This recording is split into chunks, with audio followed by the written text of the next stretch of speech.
Hello and welcome to Tattoo Collecting 101. How's everybody doing tonight? As usual, we're beaming out to you from the glorious Red Tree Studios here. Just wanted to get things started with thank you to Podcasting Collecting 101 and how we do this weekly and at our time. No, I'm just kidding. But really, it's all about Guy Aitchison and the inventor of reinventing the tattoo. Come on, Fawn, let me fumble. No, I was trying to help you. I was trying to catch the ball, man. I can't let my teammate fumble too bad. But yeah, see how hard it is for Kyle now. Kyle's all these times we've been giving him a hard time. But yeah, so thanks to Reinventing for allowing us this opportunity. But Fawn's still on the road and heading this way. So until she gets here, Jess was gracious enough to sit down and go over some things with us. And I thought it would be really cool because I don't think you've ever been on the show, have you? Not for real. So tell us who you are. Hi, I'm Jess. I am the manager for True Tubes, where we're sitting right now. So I help run the warehouse out here and make sure everything's going smooth. So all the people that send in all those annoying fucking orders for needles and inks and t-shirts and shit, you're the one that has to put in the back-breaking labor to facilitate those needs. They're not annoying, but yes, I'm the one that does that. That's never annoying, and we always graciously appreciate your patronage. But yeah, so that's day to day, all day, every day. Yeah. And is that all you do at True Tubes? Because I see you all over the place. That's not this warehouse. I also do all the traveling for our conventions. So we've been doing a lot of conventions earlier this year. Just going, checking stuff out, getting more products out there and meeting new people. And then I also do scheduling assistance for one of the artists here at Red Tree. So ballers. So to say your plate would be full would be an understatement. Yeah. So how many shows, like you guys do show a month, every other week? Like what's your normal travel schedule? So the first part of the year we were doing about every 2 weeks or so. We did 6 or 7 shows in a row. And now we have none scheduled for the rest of the year. We're just kind of taking a break and focusing on things internally here, and we'll see if any pop up for the rest of the year. But right now, I don't have anything scheduled that way. What's your favorite part about traveling? Honestly, we just get to meet so many new people, so many new connections with other people, good experiences with our crew. I really love our travel crew, so it makes it super nice. By travel crew, she means her, Brian, and Fawn Derb generally are the ones that handle that. But yeah, it's nice when you got homie support, people that actually back up and show up and do other things. Fawn knows I love traveling with her. She's a great roommate. I'm always sad when she can't join us on things. Yeah. And I'm always sad when you steal her and I'm stuck here trying to talk to myself. It never goes well when that's the case. You just have to come with us. Be like a traveling show then. That sounds amazing, like carnival, and I want that in my life. Yeah, what would be? So you've been collecting tattoos for how long now?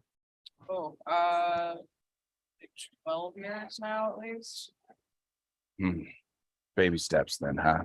We're getting there. Not really getting any done. Getting there. Just kind of taking it slow, being real selective. I'm very selective. Well, I mean, you have the opportunity to pick from some of the best. You see the best. Yeah. So like, who have you spent your time collecting from? I have a lot of work from Nathan Marty. Nice. He owns Hollow Earth here in Columbus. Nate Dogg. Red Tree. He's an amazing human. I love collecting from him. Dark, spooky stuff. Always great. Nate is OG Body Language. He's back to the crew where I started getting all my tattoos from. He's in that same circle. I've known Nate since he was a tater tot or tatter tot. That's Fawn's word. I always fuck it up. What is it? Hey, it's not my word. I borrowed it from somebody else, but I just like it. Tatter tot. Tatter tot. There it is. I knew I was doing it wrong. I feel like it's not disrespectful, but we all start out as little tatter tots. Mm-hmm. Nate was in that group of people that the first place I ever saw that real growth environment was there. And he was part of that. Everybody drove each other. Everybody did better. Everybody was helping and showing each other tips and tricks. And it was a really cool place. It was cool to be involved in stuff like that. So got a lot of respect for that did. Yeah, he's awesome. I'm very lucky to know people like him. Probably wouldn't be necessarily in the same path I'm in, having not known people like that at Red Tree at that point. Right. So that's kind of cool. I was very fortunate to get shifted over when when Kevin Stress and Rich Cook and right before Nathan came over, all moved to Red Tree. That's actually how I got introduced to that crew, was through that same group of people right before he came over here. So it's like we kind of shifted almost at the same time. So hey, Mr. Producer Man, would it be an issue to kill the fans in the background? You are an amazing human being. And it's really cool to watch that group grow. Yeah, they Because definitely have. it's been insane. So who else other than Nate have you been collected from? I recently actually got tattooed by Fawn, so that was pretty cool. Fawn and Amber Joy are working on a collaborative piece on me, so that's pretty interesting. So your one set, Or Steve? just, Yep. what a sport. What a sport. It was And right this after Hell is- City. We were all exhausted and it's like, oh, let's just do this little tattoo on this giant swath of leg. Yeah, it was a large piece for sure. But it was a cool experience. I've Yeah. never been tattooed by two people, so that was new for me. I've never done that. It's different. I've never done that. Yeah, it was definitely something I don't know how much more I would do of, just because it is a lot with not having the intermissions between, but it is also kind of nice because you don't have that like Let down. let It's down. from it. continual Yeah. focus. See now, Mm. yeah, I could see that. I've never done it. I got zero input, but like I've always wanted to, but at the same time, it's like the real estate I have left for collabs. I Mhm. don't want two people up in my armpits I'm jamming excited away. to see how it goes when I'm like actually well rested for the next session and not coming off of a week of setting up Hell City and then working the True Tubes booth during it and just being very tired. That's one of the things we I have actually to interject. go ahead. First of all, you're making it sound like you sat like 2.5 hours. Like you sat all day long and we got like an amazing first layer on your tattoo. Like, I think we were all three pushing it because we knew we could, but you sat really, really well. We were in not always the easiest places. Well, I appreciate that, but I'll definitely.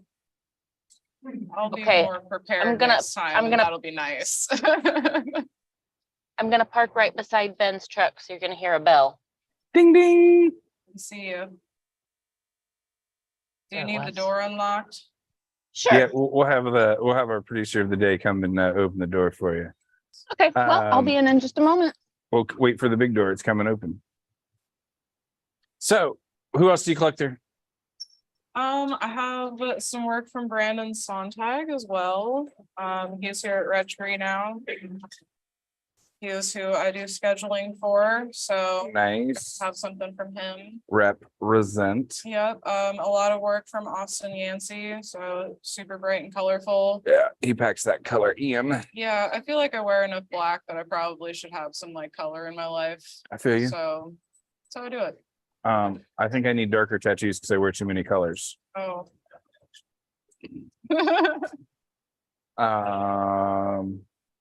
Well, nice intro. I'm glad you got to come hang.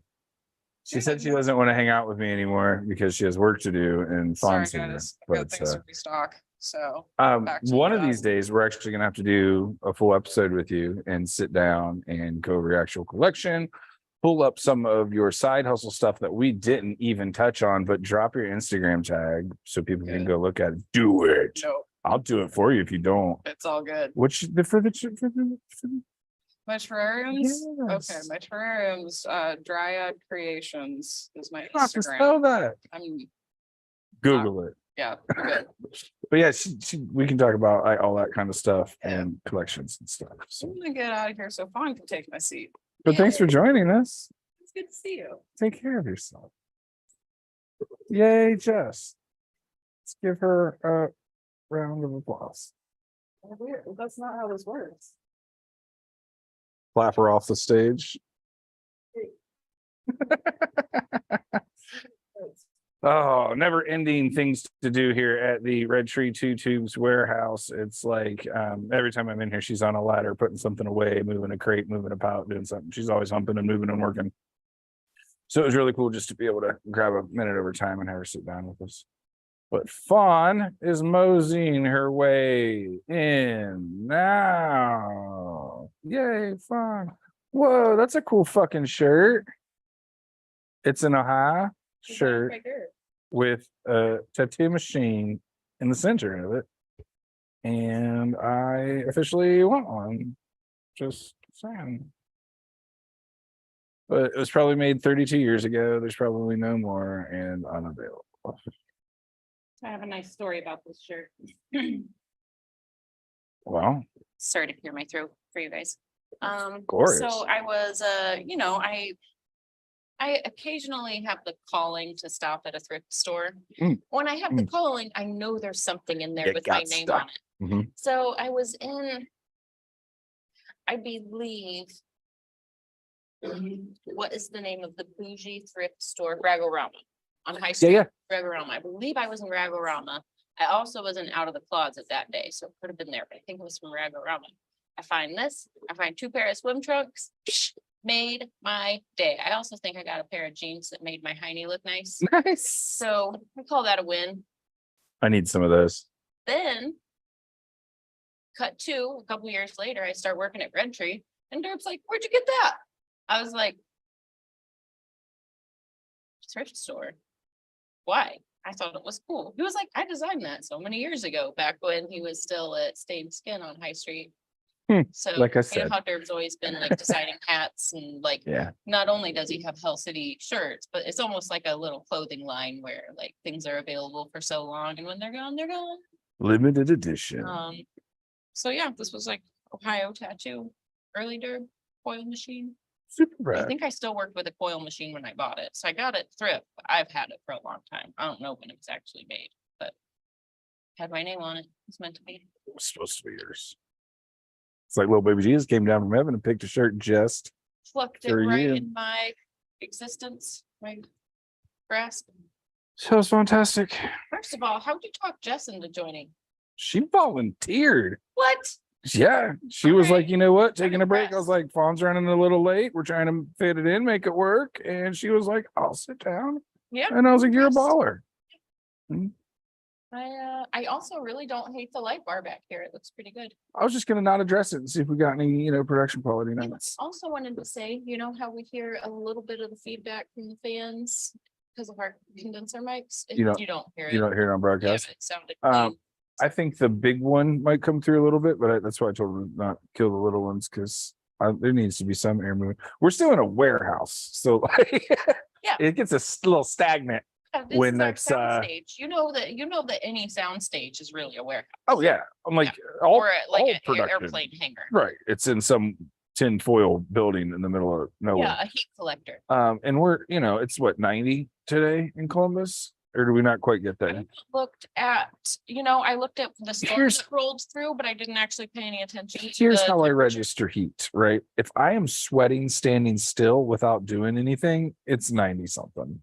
At least upper 80s. And I think that's where we were today. I was in the man. garage and I was like, the 81. fuck is happening It here? was 78 No with a way. high of 85. So Okay, so- earlier today it was 85. So it was probably 85 when I made that, but it Yeah. was also like humid as schneff because it was like, It has been humid and we had that It little rained. thumbnail of a storm that came through. check the weather this morning. You know what it said?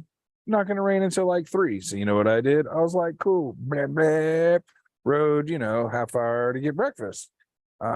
Sitting there eating breakfast, just watching storm clouds roll in. I was like, I should leave now. And I rode real fast and rode home and pulled in the driveway. And in about 4 minutes of me being in the driveway, it was like, So as we all know, I'm an amateur meteorologist. So we all know that, huh? That's just common fucking knowledge, Fawn. I've got a few Amateur different apps on my phone, meteorologist. and it allows me to like make my own call based on where I'm gonna be and what I'm gonna be doing and exactly where my little blue dot is. So anyways, where I was, the sliver of the storm was very tiny. I was like, look, we're in this little pocket where there's nothing. So I knew we went to the Mount Gilead State Park. I met my mom and my nieces for lunch. Also, segue, I have another thing to say about that when I'm done with the story. We go to the Mount Gilead State Park and we're standing there and we're looking at all the little fish on the edge. We hear the thunder in the distance and I pull my phone out. I was like, oh, it's gonna be clear for a little while longer. And then when it's not, it's a little sliver of storm, probably 20 minutes tops. So we already had the plan, like once it started raining, we just get in the vehicle and go to the other side of the park and just kind of wait it out. And we found a perfectly dry spot. So that went perfectly as planned. Picnic uninterrupted. And Picnicked and uninterrupted. my nieces are all about playing in the mud, like literal, Right. they are like playing in the mud girls, like they are gourmet mud pie crafters. They are clay cake makers. They are grass bread makers. Yes. The grass bread is a technique. See, you gotta have the right ratio Well, otherwise it's like, for false oh, part. yeah, It's- I mean, it's- it's just a pile of grass. And the otherwise. only way to do that is practice. Yeah, you gotta know how to roll the grass and just- tuck the grass Light it and then smoke turn the it. grass upside Oh, down. sweet. I was actually talking about little kids playing. Yeah, me with too. Lots of lawn mowing clippings. Me and too. Whatever. So segue, I was out of coffee creamer this morning. So, So I was like, do I go to Starbucks or do I go to Kroger and get myself some cream? And I decided to go to Kroger, or I decided to go to Starbucks because I really wanted a latte. And I was like, gonna have to wait in line because it's like 8 o'clock and the line's gonna be long. stupid human. So I jaunted over to Kroger, got my stuff and went back home. On the way back home, on the radio, they were talking about, how, and this is not to be, I'm not going down a political rabbit hole. So, but how like right now, the trend is there's a gender neutral version of everything. So there's a new gender neutral for niece and nephew. Do you want to know what that is? Brother Spawn? Nibbling. A nibbling. You're nibbling. Oh, my little nibblings or nibbling. Okay, if you I'm will. letting that run regardless of gender identification, because if it's neutral, who gives a fuck? With it. All little babies are nibblings from now on. Nibblings. If you So are this lower leads than me my to hip, wonder- you are now a nibbling. This leads me to wonder, Kyle, maybe you could look this up for us. What is the gender neutral for aunt or uncle? Like if nibbling is the new gender neutral for niece or nephew, which I Nibbler. love nibbling. I say Nibbler. chidlers, chidlin, nibbling just sounds perfect. Like that.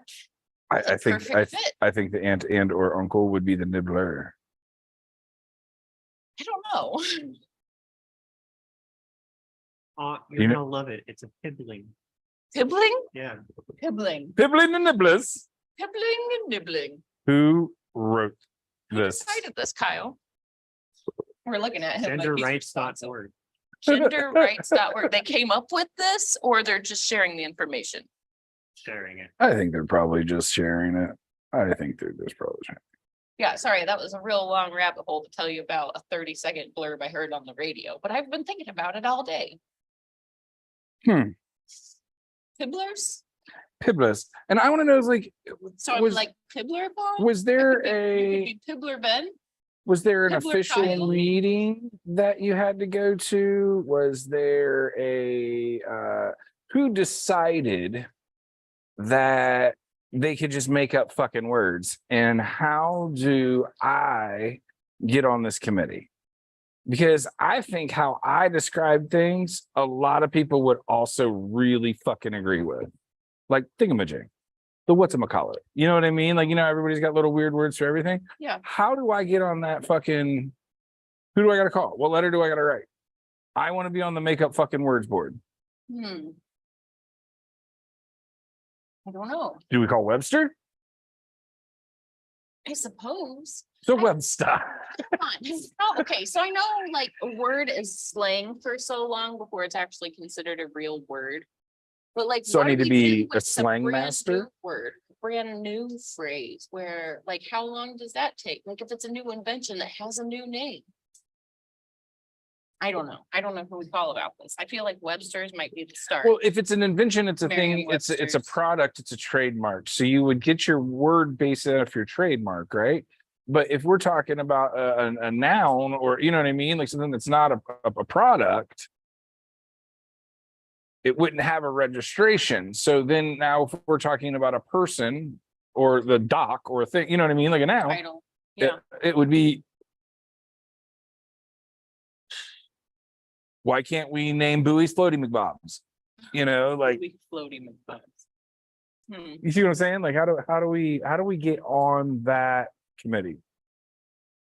I need a linguistic expert in our studio audience to, oh wait, we don't have a studio audience, in our listener audience to let me know what form I need to fill out to become a word maker upper. A wordsmith. Is A wordsmith.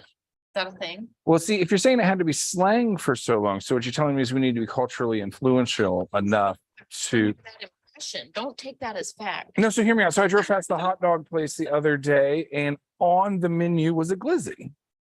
It said, "We've got glizzies," and I'm like, now is that he just saying he's got hot dogs, or now is that a specific topping setup?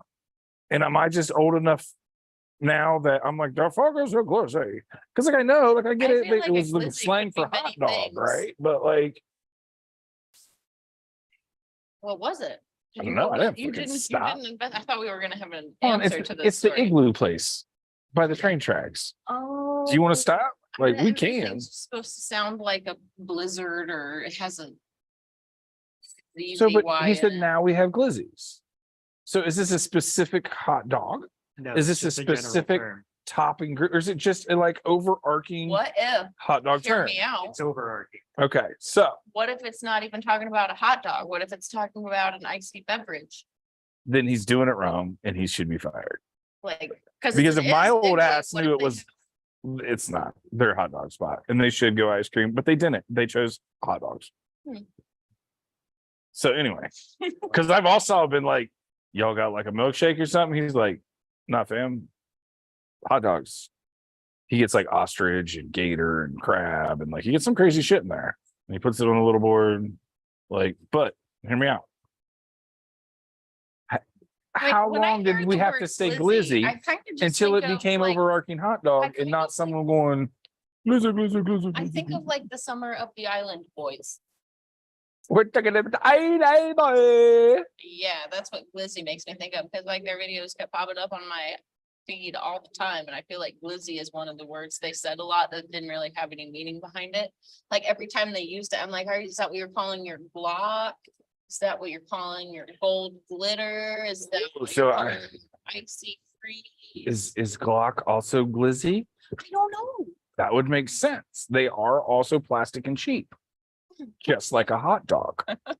Oh, I mean, clocks are great. All you snap finger people. Clock bite, it's real. It's a thing. Glock bite. Yeah. So the One time I got pinched. I didn't get bit back here, but I got pinched. yeah, you got Wasn't it. my gun though. It was a Glock. That's what they do. You're like, hey, skin. Fuck I don't know. yeah. First of all, it was a 45. This is how I know that it's way too big of a gun for me to be handling. Second of all, I just didn't feel right in my hand from the start. I fired it once and was like, here you go. I gave it right The back to my answer is friend. no. It's like, no, you can. Okay. Not that we ever talk about firearms on this show, but the gun's not too big. Your stance is wrong. And anytime you would Oh, like to do that, No, we can figure my that out. stance was great, but the way it like rocked my bones in the stance, like my shoulders were jarred, like it was just too much. Too much play. Yeah, it was too Um, much for me. I feel like even if a rifle had that much kick for me, that'd be too much. on That's my where I was headed. shoulders. I had the honor and privilege of being able to shoot about 750 yards on a 50 cal one time. And it was 6 shots Just deep rocked your bones, right? before I was like, okay, I'm good. No, it went ting. Like there's no more, there's nothing else. Like I hit it 7 times. My favorite I'm gun good. that I've ever fired is this old beat up revolver. It's a 22. It's huge. It's cantankerous, but man, that sucker is a dead shot and I just love it. And there's nothing there's not even like a stamp on it. There's no like maker's mark or anything. Like it's not an expensive gun. It's just a beat up old 22 that's been just piddled with forever and So I is- love it. My stepdad's gun. I- I want Is it that real bad. why, other than like the kind of shape of the machine, why did tattoo guns become tattoo guns? Because in my mind, they don't look anything like You know- guns, and I So don't get the correlation. I get shooting ink because you're sliding the ink, you're shooting it into the skin. That makes, but you're not, and the jump's too far for me. So how did we get to tattoo gun? I mean, the first ones were called like automatic pens and electric pens and things like that. So like, it's almost like we've come full circle. But I don't know when they really decided. is being funny. called- I'm just realizing that No, myself. yeah, that is funny. I don't really know when they became. Next time we talk to Dana, we need to ask him this. We need to be like, Dana, when did they start calling these tatty blasters guns? Where did What's they go from electric pens to guns, like back to machine to like, what were all the iterations in there and like the nomenclature for our tattoo language devices? is so funny. Nomenclature. I Language. remember one of the things I remember from biology and chemistry all the time, anytime we were talking about anything organic, it would be like a running joke that it was binomial nomenclature, like the Latin words for two name system. So like, that's redundant in itself, but we have this whole system of two name species. But it is helpful because it kind of gives you the category and then it like breaks it down more specific. So Do you it know what I is miss? helpful, The but Dewey Decimal System. I think that still exists, like, because there are like occasionally libraries that still have like a bank of computers and like a couple shelves of books. Just makes me sad. The new ones are all barcodes. There's no table of context. No, There's I no think they index still cards have box. A system for arranging them on the shelves. Yep. Beep. And it just tells them where to go. Beep. Lame. That Right. do you remember having to learn that? Speaking of useless knowledge, because most Uh, language is useless knowledge. You don't really use the extent of vocabulary that we're forced to Honestly, learn. It was explained to me one time when I was very young and I never needed it explained again. And then by the time we learned it, like I was already, I don't want to be like, I was like Matilda, but like I knew my way around the library. at a No, I young was pretty age. super stressed about it. I remember like there having to be specifics and like there was a whole test and Yeah, for me, it made perfect sense, but maybe it's because it was like a nice system that kind of made like my own scatterbrained organization work. By like, everything falls alphabetically in this order, and if there's a book ahead of it, you just make it a decimal in between. Could be any decimal, just as long as it's between those two. And that's where you'd get decimals that were like super long, and then you'd have ones that were super short, kind of like, where they were in the pecking order. I'm more important. Mhm. Yeah. Yeah, but it made perfect sense to me at like the first time it was explained. Well, our learning curve is probably a little bit different. Huh. I'm just throwing it out there. Ben struggled with letters and numbers. I'm still severely dyslexic. Like You know what I struggle with? I get 3s and 5s mixed up, which is kind of funny Ye- because you would it's think it the would be loops. 2s and 5s. it's the loops. And 4s and 7s for some reason I will, but I think it's because of when I learned how to write, I learned like traditional old school cursive. Therefore, I learned like the old way to make your Right. 3s where they actually like Right. visually, they're similar to the 5, and the 4s and 7s are visually very similar. So those two in my brain, I have always transposed. And then I have a hard time flip-flopping things. Like I'll flip-flop whole words or whole sequences of numbers. There's sequences of numbers in whole like phrases in your brain. There's letters and numbers, letters backwards and numbers backwards, right? So there's 3. I do all 3. So like if I am severely unmedicated, I can't form a sentence. Like it takes me so long to slow down to it's not the dog ran down the street, it's the street ran down the dog. And it really But so until you figure out what the learning curve is at that like that age, 'cause I mean, like, when would you do that? Like third and fourth grade, you were in the library, you know what I mean? Like I was still like, what? Huh? You have to do that one again there, teach. Man, I don't know. As a little kid, I do got to give my mom credit. She made sure I had a wonderful book collection. Like I had beautifully illustrated books, and I was the oldest. So, like, not pointing any blame or anything, but books are one of those things that are hard to make it through multiple children. I had pop-up books. I had, like I said, just Being the she youngest, got I me was given a thankfully Bible when I illustrated was a- books. I mean, I could read, but I was more obsessed with the pictures. I'd be like, no, don't turn the page yet. Right. I was that kid, like, yeah, you read it, but don't turn the page yet. I'm looking at that. So,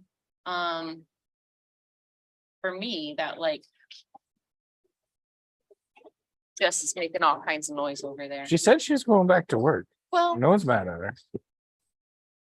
Pump it up. She's got her headphones in. She can't hear us talking shit. That explains everything. but those like early, like developmental educational tools, like even early on, I had like, we're talking like kindergarten, first grade. I was already like, you could tell I was struggling with like transposing numbers. I'm Right. not saying I was like behind reading or anything like that, but like you could just from a very early age, I was very like connected to the visual world and like the imaginary world. and, Right.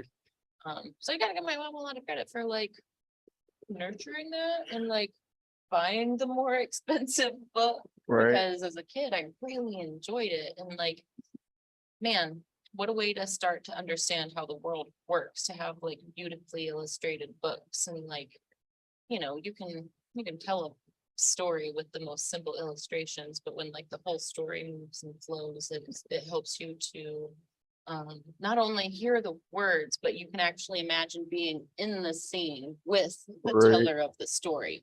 Like as I was a little kid, it was almost like, okay, the words I'm reading are coming from a narrator, the words being read to Right, me are right, coming right, from right. the narrator, but I would imagine like holding the narrator's hand, whatever character that may be, or like being there with the main character, just like tagging along and like, closing my eyes and getting lost in that realm and like building things in 3D because I'd have these pictures as well as the words. So I don't know. I think things like that made those like harder to grasp concepts a little bit easier just because I was used to like using my brain in 3D in this imaginative way. So Yeah, that was the exact opposite. I you've was got a Bible. I was with number no illustration. I was number 4. So all the books are missing pages. So we just kind of like made up the in-between pages, like, yeah, Bucky ran down the street and went into the forest because you had to tie it to the next page or whatever, everything was colored over and or Jesus themed. So that was the main drawback of everything having a theme was it was the same thing over and over and over and over and over and over and over and over and over and just different pictures, so I also got drawn to the illustrations because reading was stupid. And it was like, well, at least this one's got pretty pictures. I remember like the big family Bibles that had like the big waxy pages and like you could just flip to the big giant illustrations. Yep. My family didn't have one of those. Yeah. Well, see, different strokes, different folks. That was what was available. You wanted that or the Encyclopedia Britannica selection. You could start at A and read your way through. They had glossy photos as well. I read. Do miss the encyclopedia days. Talk about organized thought. I mean, yes, but like sometimes you just have an itch for like, you Knowledge. wonder about this. Just You go and, knowledge. like look up a random thing. Or you just pull a pull a book, open a page, boom, learn about Today something we're new. learning about I mean, we can learn about exponentially more than can fit on a bookshelf from our phones in the palm of our hands, which is pretty rad. But just the like thought of like, I wonder what the answer to this is, and actually So- having it right there.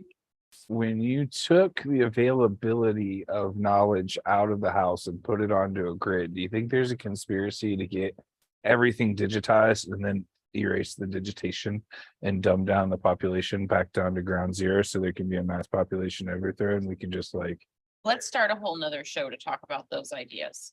that was no fun. Because like we could really jump down these tracks. You know, it's First off, I am totally not joking. Second off, I've often thought about that, like with the readiness availability of information, you put that on the individual user. It's no longer a forced application. You're no longer, you don't grow up with the encyclopedias. You now have to look for that information. So when that's the search is now unavailable, I think a lot of people are going to be fucked because the need to learn is no longer there. Because if you can always look up the answer, I don't need to know that the Here's a funny capital misconception. of Ohio. We're under the impression that once information is on the internet, it's there forever. Oh, That's not true, because if whoever is paying for that domain stops paying for that domain, that information is no longer available. Mhm. So, I mean, I'm not saying like once something is passed around and then is on multiple servers and stuff, it's like okay, now it's, we left a footprint. But like, when we're talking like, you know, let's say somebody's doing a research paper on like the very specific history of one device, and that, you know, there's only 3 books ever written on this thing and one person to do homework on, and all of those books were in limited production because they were obscure like technology books that wouldn't be reprinted. How do you find that information when that information no longer exists and books have become invaluable?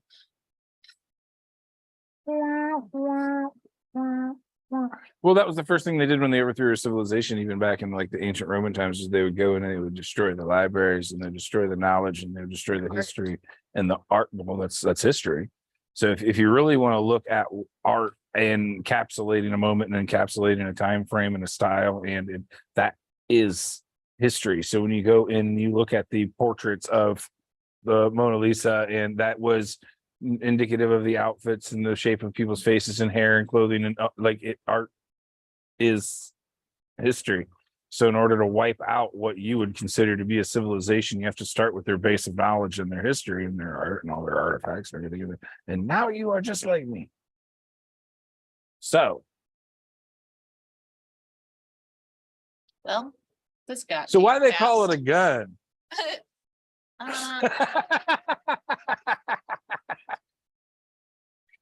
I still don't know the answer to that. Is it maybe because like could sound like a gun when they're like "Da, da, da, da, da, da, da, da." I don't know. Is it maybe because it does have a grip on it, even though that grip isn't held the same way a gun is? Is it just because it's a short word? You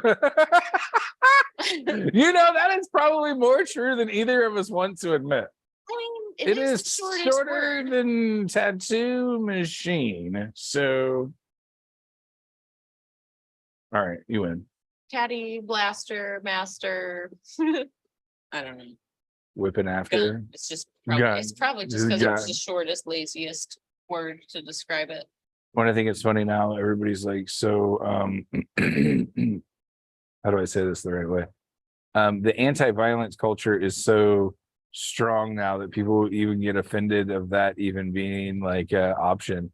Like I know there's local studios that have names of weapons in their title, and people just are like, what that is just so just violent, and why would we even replicate that culture? And it's just kind of like, it's been called a tattoo gun since 19 what? Probably the 20s. Thanks. Because I didn't want to sound dumb. So like, man, that's just like people that give Flash a bad rap, and it's like, well, that's what, you know, that's how we all got here, right? Yeah, that's the backbone. Like, I was having that conversation with somebody the other day, and it was just kind of like how, well, I mean, it was just a couple Flash pieces or whatever, and you're like, Yeah, but But- those pieces but all wait. meant things and had purposes, and when it, in that time, people would see one another's tattoos and just know, because there wasn't a lot of imagery. Like Right. even now, it's like that. When I see somebody, their bio work might be totally different than mine, from totally different artists, but it's like, oh, hey, science nerd, what's up? right. You know what I mean? Like, it's just one of those things. Like if you're wearing bio, you're more than likely a science and or nature and or technology nerd, or all of those combined. Yeah. Just because like, well, it seems to be a running theme, because that's like what the art is. Because that's what the art is. When it was one of those like you can't really downplay what the roots of tattooing was. For a long time, it was Criminal and sailors. more of the art was the same. Well, It was very thematic, if yeah, you but will. that's why, because you have these ports where they were just, you know, the sailors would flood in and the tattooers would just pump art out as quickly as they could. You're so- on hearts today. You're on names today. You're on fucking anchors today. You're on life rings or whatever they're called. However, sailors in the future are gonna look at other sailors with the same exact tattoo and know that they were in the same port and more than likely Right. at the same time. Out of the thousands of other sailors there and of the whole entire world that they could have been, it's one of Well, those. and that's why I think I the know, sh- we know kind of. Right. Well, that's why I think the flash still works. Like if you go to a convention and it's like, no, this is this convention's flash sheet. This is the Ohio tattoo flash day. This is this. No, you can't do Friday the 13th. It's washed. Everybody does it. But like when you get a flash sheet from an artist that's at a convention, that's tattoos that were previously drawn specifically for that convention that they're pumped on doing. What's wrong with if you like the art that I don't understand how that's become well, it was just flash kind of comment.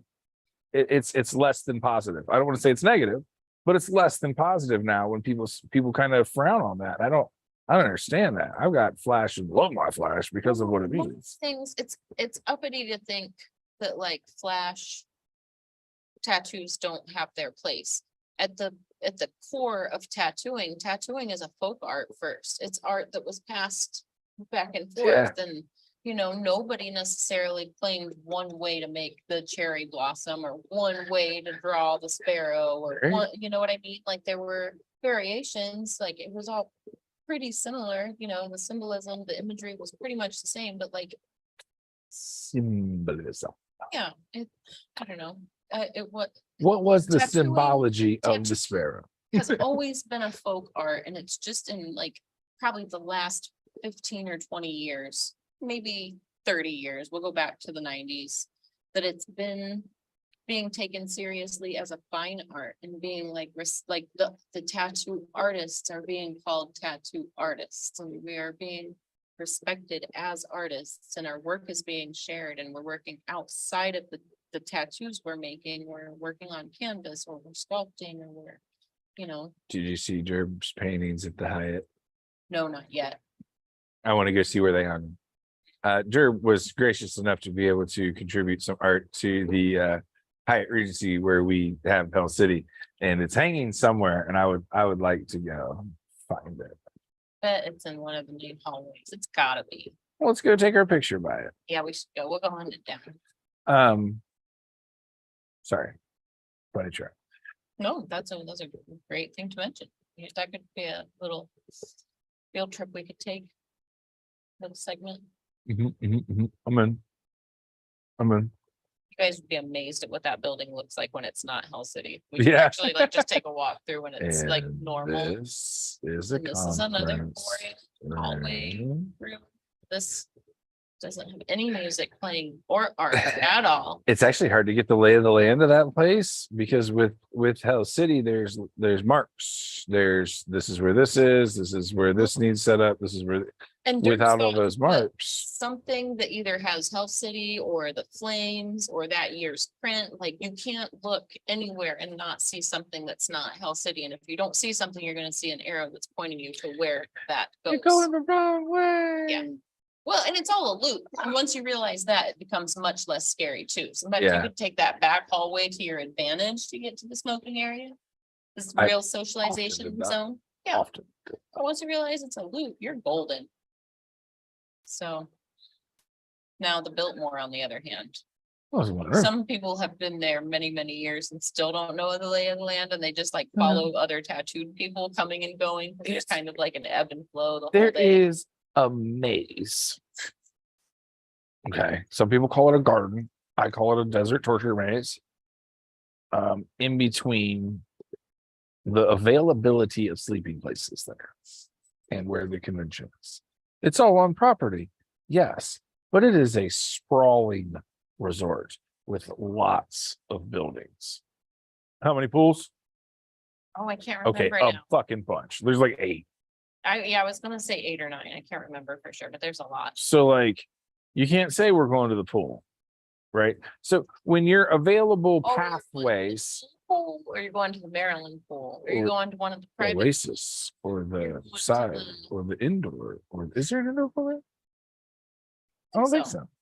It's always Arizona there. They don't need an indoor pool. Yeah. Anyway, so my point is there is a ton of spider webs of paths to choose from.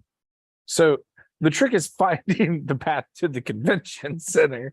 And once you're there, you're good. But there's just, it's such a immense property. And again, where you enter is always different, and where the availability of sleeping positions is always different, because there's a couple of different towers. There's the main room, there's the main hotel, there's the back towers, there's all There's the villas, secret there's sketchy back way. what's your secret back way? That's our secret back way. You start talking about it, it won't be secret anymore. It'll probably be more sketchy. Anyway, I'll be. it's all good. But yeah. Convention line. Roots. Feel like there's definitely a lot of conventions coming up that I would like to at least go to for a Saturday. Pop-up video. Hop into. Trying to get a list together, which shows those will be for sure, but I definitely want to start traveling a little bit more. It's really easy to get like footage when we're doing TrueTube stuff, when I'm just kind of like the backup person in case like somebody has a random specific question and Jess and Brian are like, fun. I'm there to run my mouth. Right. So it's really easy to just like go around and get footage during the downtime when like, I know nobody needs help or anything, or like, you know, just strategic times throughout the weekend to catch progress on projects. But outside of that, now that, you know, we don't have a ton of events coming up for a while, I want to continue like the momentum on just sharing convention coverage. So Yeah. probably within the next couple of episodes, I'll be able to share a little bit of a schedule for the summer and fall, of Love which that. shows I'll be at. Getting coverage, maybe covering even more competitions that are outside of like our circuit of like, you know, the shows that we always do, and then Villain Arts. There's so many different circuits of shows. So I want to start getting like further west, Branch sharing it some of out. that stuff. Yeah, because I mean, we're in the Midwest all the time. We bring you a lot of shows, but they're pretty much all the Midwest. Like when I say circuit, that's what I mean. We're like, it's the Right. Midwest circuit. So it's a lot of the same artists. And I don't mean that derogatorily, but like There's still a regionally, the lot of shows them. start to feel totally different. Like Right. if you go to a show down in Georgia, it's gonna feel totally different than a show in Ohio. Never been You know to a what I mean? Georgia show. Well, first of all, nobody in Georgia even knows what bio is. I know there are exceptions. I'm excluding you, but for the most part, bio isn't I'm really a thing in excluding Georgia. you. Like, Killian and I would have conversations about that, and like, he's obviously a bio artist. He works in Georgia, so like, you know, there are some bio collectors, but there's not really a scene like there is Right, here. right, Like, right. there's a few weirdos that collect bio down there. We're here, like, even if it's not your style, you know what it is. You know, people that don't like bio are like, yeah, it's a new travel, and okay, if that's what you want to think, if you It's want the- to I haven't heard that. tribe, West Coast is All the right. same. That yeah, I'd really love to get out west and like just, I don't know, some of the black and gray styles of tattooing that I've always admired and emulated and like worked towards being like that level of proficient. If it wasn't for the stuff that was coming out of the West Coast in the 90s, like the Right. black and gray scene wouldn't be what it is. Right. So, you know, I haven't even myself been to any West Coast conventions, but I know they're gonna be totally different than what we have here, you know. I want to go. You wanna go? We'll plan some West Coast shows. West Coast, y'all. Yeah, so it's just like regionally, they're, And we take a train. I would love to do some train rides. You know, Chicago's not And- that far and you can Amtrak anywhere from Chicago. It's on the bucket list. I want to do like rent a sleeper car, and the trip is the train ride. It's not that expensive. It's not. That's why I want to do And it. you can bring pretty much anything you want. You have Mhm. privacy in your cabins. Mhm. Mhm. I'm just poor, so as soon as that's not an issue, that's like very high on the to-do list. Very high on the to-do list. Train tour. You know, I always thought Chicago to New Orleans would be a cool, fun trip to take that probably wouldn't be super long. I kind I've been to of. New Orleans. Have you? I have never been to New Orleans. See, I've never Missing out done on Pacific life. Northwest either. So I've never done Oregon, Washington, Montana, I've Utah. only done it like- once. It was when Derb, Jordan and I went out to visit Adam and Odds. Nice. So while Adam France was doing his residency at Sweetwater Collective. I'm the wrong person to ask I that. say doing his residency, like. Where he was It's a hanging out doing medical place. tattoos. But he moved out there and while he was out there working, That's Jordan went out, got some work done, Dirk got some work done. And we went hiking. We got to play in a glacial waterfall. which was pretty rad. Ooh. Did you drink it? So no, I did not drink it, but I did dunk my hands in it and get my dreads all wet. Glacier Sure. water? I am chugging some disease from the beaches, bro. Bring it to me. Icy cold water and I was like, I feel like if I do that, I'm gonna be cold all day, I'm gonna be sore all day, and even if I don't complain about it, I'm still gonna feel like a cranky crybaby all day. So no, I'm not jumping in that water to make myself miserable the whole entire rest of the day. And I don't have an extra change of clothes with me until we get back to the car, which is not the car we're in. So I opted not to do that. Like if we were just like walking up to the parking lot uncomfortable, no problem. Was not the But- case. So Jordan succumbed to peer pressure. And what happened? He gashed his leg open on the rock. Insides came out. Blood everywhere. It Poor was pretty gnarly. Jordan. It was. I have pictures of it, but like, not No worth, one wants to see that. not worth pulling that up, but it was like a solid. Speaking of just shy senior, 3-inch gap, maybe 3/4 of an inch wide. yeah, that's a gash. Yeah, it was on like the front of the shinny shin. Where he and, was like, getting tattooed. No, it's getting tattooed on his arm. Glorious. Speaking Speaking, of Jordan. yeah, he hit me. Go. His nuptials are this weekend. Yes, yeah. So His life commitment ceremony. we should get a celebratory video while we're all together. up Aw, north. That we would could be do funny. that. We could do Be that. fun. Apparently, there's going to be quite a showing there. I think so. I think as a crew, we're representing. Yep. All right. I'll take the handheld. I will get irresponsibly drunk and make you guys take care of me. I found a lot of really cool upgrades we can do with our other I think that cameras. she just completely ignored it. Just the next We point. can be, well, I'm gonna capture it. We'll decide whether we want to share it or not. But I found some cool options that we can use on our other cameras. Nice. We Put like a rig on those bad boys. There's a lot of things we can do to them that we're not utilizing them for. But we could put those where our handheld has a built-in stabilizer. We could put those on a gimbal and they're gonna be wonderful. I've been reading a lot about the capabilities of them, but I haven't actually gotten to take them out and play with them. Play date. Like when I first got them, I played with them. I just went through and like made sure the settings and stuff were all the same. But anyways, we start doing a little bit of homework and figuring out how to use the tools that we already have.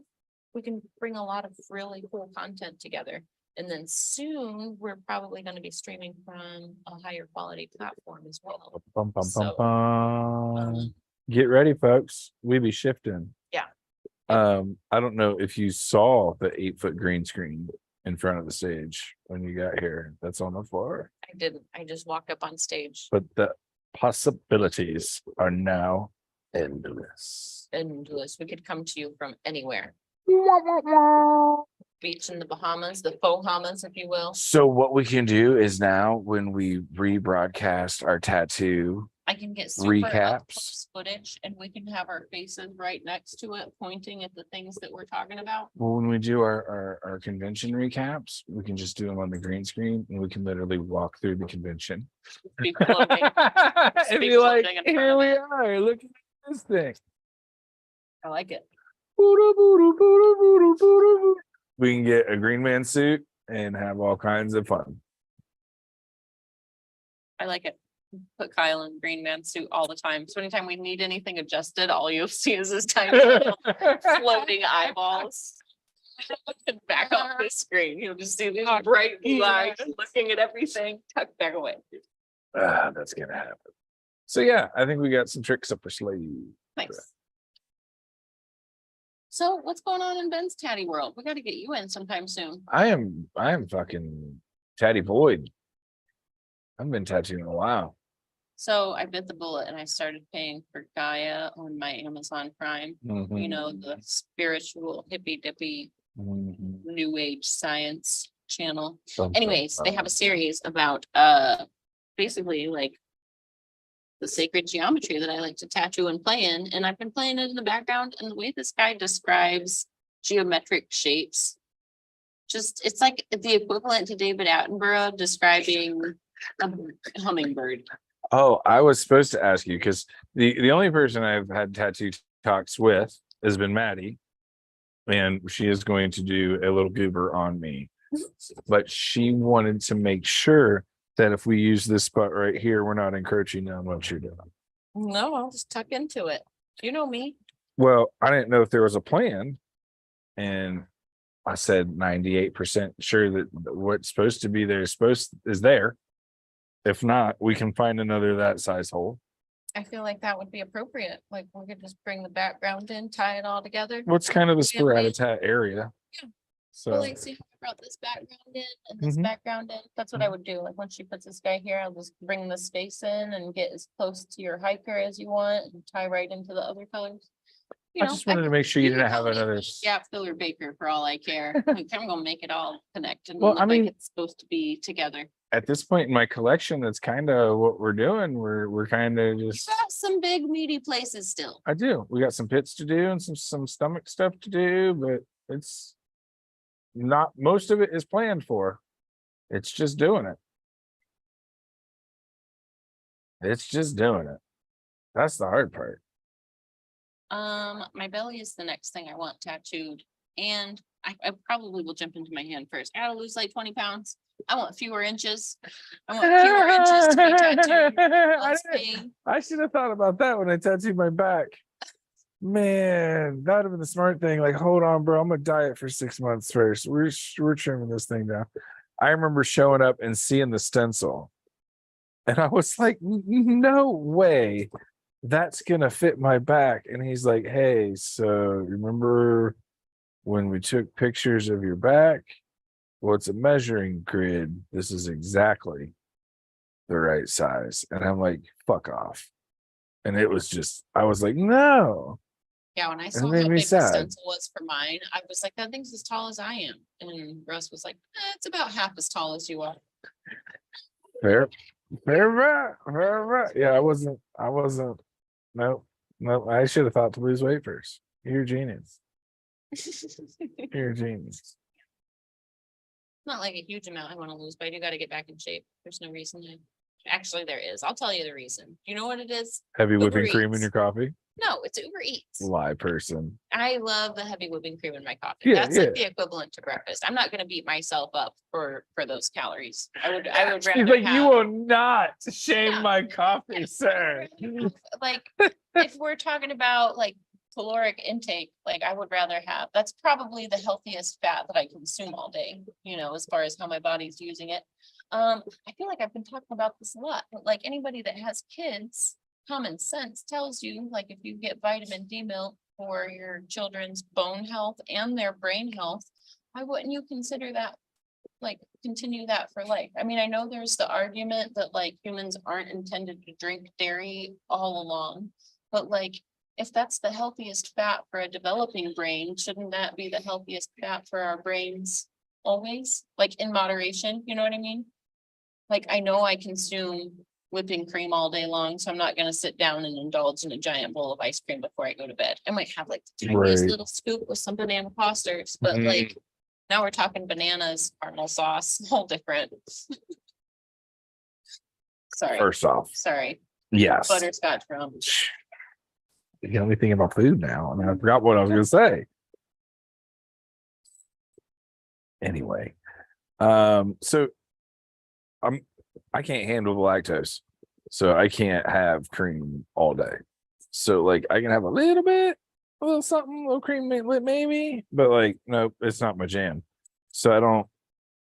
You can get fats other way. There's lots of natural fats, there's lots of natural oils, there's lots of like, but My body runs great on carbs as well. Like I could Right. do just whipping cream and carbs all day and be fine. I But just it's have to also eat easy less. to overindulge in carbs. Yeah. Like I would rather, like, for instance, I feel like I feel better after I eat like rice and rice noodles and a Vietnamese rice and noodle bowl with shrimp than getting like fried chicken and fried French fries got and fried bacon. ramen last night, and they have duck fat fried chicken, and they would put it in the soup, or they would just bring it to you. And I was very happy about my choices. It's one of those things. I'm not gonna knock any of the words coming out of your mouth. Big fan. But yeah, I definitely want to get in a little bit better shape before I get my belly tattooed. Like, I do need to get in shape just for like general health, but Well, I'm kind of scared about my belly, so I feel like the smaller it is, the fewer square inches, the less work there is to do. meh, I feel like, not that I'm really only like 20 pounds overweight. Like I where think I you wanna be, have but had pain equivalent tattoos of the belly. I don't think I- you've oh, that's why I consciously wanted to be smaller. Like if my back were as wide as it is now, don't crack any jokes, public. public, private, no, I can make them all. But I feel like it would have just been more inches and Russ would have just been tattooing, hurting me longer. Fair bet. Fair bet.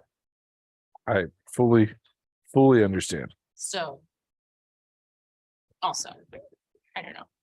See, I got my stomach tattooed, and they were 38 specials, but now with dad bod, they're 44 longs.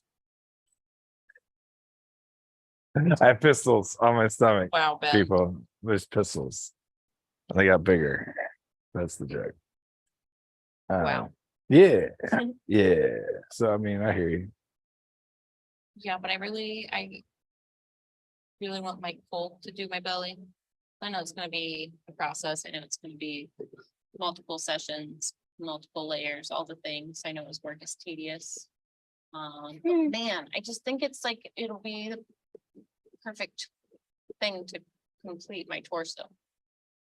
I do have one piece that's incomplete. Maybe I could get that one done in the near future. But I have a black and gray piece that's been started on my rib cage for like a long time. Bye. AJ McMillan, he is currently involved. He was AJ at- McMillan was in my garage not 3 weeks ago looking at my motorcycle. Kidding. Yeah. Yeah, so he started it when he was at High Street Tattoo years ago. And on one of our appointments, I had to cancel because I ended up being out of town like 3 days longer than I initially had planned. Like, I can't remember what had happened. It was so long ago, I don't remember the specifics. But anyways, I always intended to reschedule with him, and when I finally got around to it, he was no longer at High Street. And then years later, it's like, oh, there's AJ. There he is. Yeah, Well, so, the only open project I have right now is yours. well, we need to get on that soon. I'll let you homie. Holla, holla. You want to do it on cast next week? On show? Yeah. Potentially, if you're down, we could do that. We haven't done really a lot of live tatty time lately. I am currently seeking employment, so as long as there's not like a, hey, I have to go work in a salt mine situation in the next week. Mhm. Yeah, we can let that ride. I don't think you're gonna be working in a salt mine in Ohio. It was a figure of speech.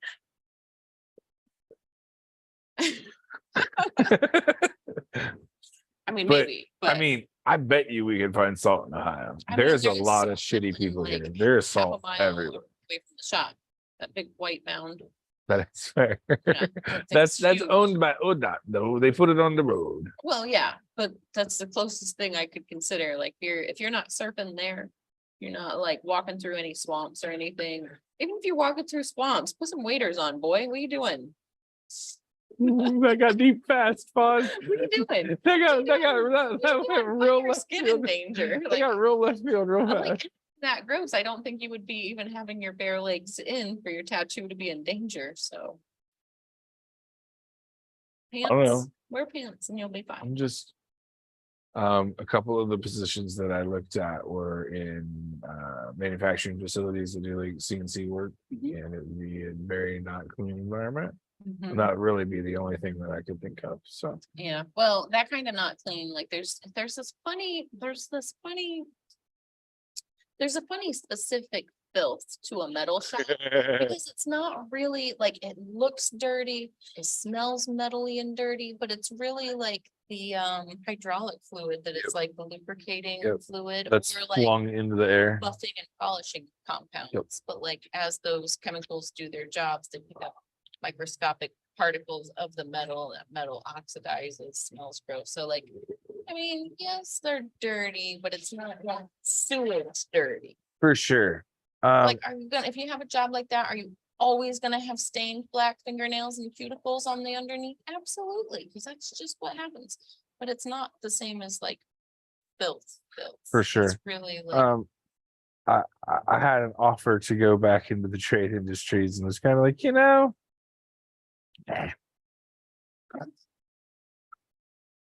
okay with not being dirty. It'll all come together. It'll all come together. what if you just started a service for injured tattooers where you just like show up and you stretch? I am just your take your pro waterfalls and skin you just- stretcher. I don't know if that service is that marketable. I bet it is. Um, Just talking about a guy being injured. He has local artists rotating in and out just to stretch for him right now. right, but I just mean as like a viable life money kind of thing. I That's think fair. the startup of True. professional skin stretcher might be a slow start. Hmm, I'd have to prove myself. I'd have to get some rep. There'd have to be a lot of video. it's Now, fair. so what I have That's thought fair. about doing though is, and we got to keep this between us guys, okay? Still in the works. Don't tell anybody. Handy as fuck, right? So, am I a pro? No, but I'm handy as fuck. You wanna start a little? Am I a handyman professional business? landscaper? No, but I'll cut your fucking grass. I'm handy as fuck. You know what I mean? Okay. And then we so- can just list all the random things that I can do. And then have the video will just be like me cutting grass. Be like, no, but I'm handy as fuck. My license bonded and insured? No, but I'm handy as fuck. Okay, I think it'll catch. so you're gonna have to be licensed, bonded and insured to do this. But anyways, like if you're gonna be legit about it. Who said there's anything like legit about anything? When I was a little kid. We're my doing it. We're doing grandmother it was- pirate as shit. And, you know, she was my grandmother. After she became divorced, she was by herself in this huge farm. Multiple buildings, 16 stalls or something like that. It was a big farm. Anyways, she had a handyman and that guy, first of all, he was, anytime she needed anything, he would be there the next day. Sometimes even the same day, but he was like Johnny on the spot. If she called him, next day he'd be there. And I just thought that was a more common service. Like I thought a handyman was like just a job that people had. Like I was under the impression that that was just like a service. Like you could just be a handyman and then like have a handful of clients that whenever they needed a problem solved or an extra hand or muscles or whatever it is, all the things, they would just call the handyman. And like, I just thought that's how it happened. You can, but generally a handyman is somebody that has worked in a lot of different trades and can do a little bit of everything, but isn't a professional. So it's that same, I am not licensed, bonded, and insured, but I can get the job done. Am I supposed to change your electrical outlet? Fuck no, but I'm handy as fuck. I'll do it for you. Can I change your fixtures? Sure. Am I gonna rewire your house? No. So it gives you that window of skill availability that Kind of like a husband for hire, but for handyman services. bro, dad bod for hire. You just made my business. Yeah. Yeah, imagine the commercials we can make, squeaky hinges, But that's the whole thing behind handy as fuck. So I think leaky faucet. shit your husband don't want to do, I'm handy as fuck. You know what I mean? And that's kind of the whole concept. But again, building a business like that takes clients, takes people like, grandma that are like, hey, dude, I really actually appreciate what you do and you do good work and come back. But in a saturated market, it's hard to find people that are willing to not, to go with the guy in a truck as opposed to the big service. So I just think I would have a fun time marketing it. I mean, I think we came up with half a marketing campaign right there. Dad bod for rent, handy as fuck. Like if you have like college hunks move junk or whatever they are. Handy as fuck, dad bod. Handy as fuck, husband for rent. No, because then people want gross stuff. Yeah, it's gotta be like punny but clean. Do you want to? Never mind. You You already have it. want to do a Capone? I got We could components. do a Capone. I'm not gonna turn my Um, nose up. I could check this little guy away for later. But like, No I think fun. that's valid, but at the same time, like to start that up and to stay in the wheelhouse of things you like to do. Am I a professional painter? No, but I'm pretty good at it.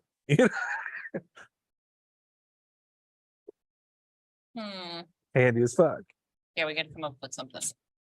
There's a whole thing in I there. like the blunt vulgarity of it to weed out the dipshits. Cause then I only deal with people that think handy as fuck is hilarious. Fair. Cause let's be real. I'm not for everybody.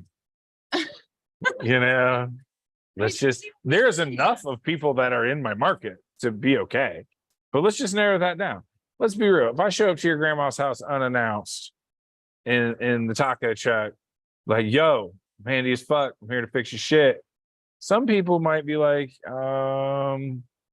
don't know you, man. My I don't know you. sent you. I don't know you. Your man. nephew, Tom.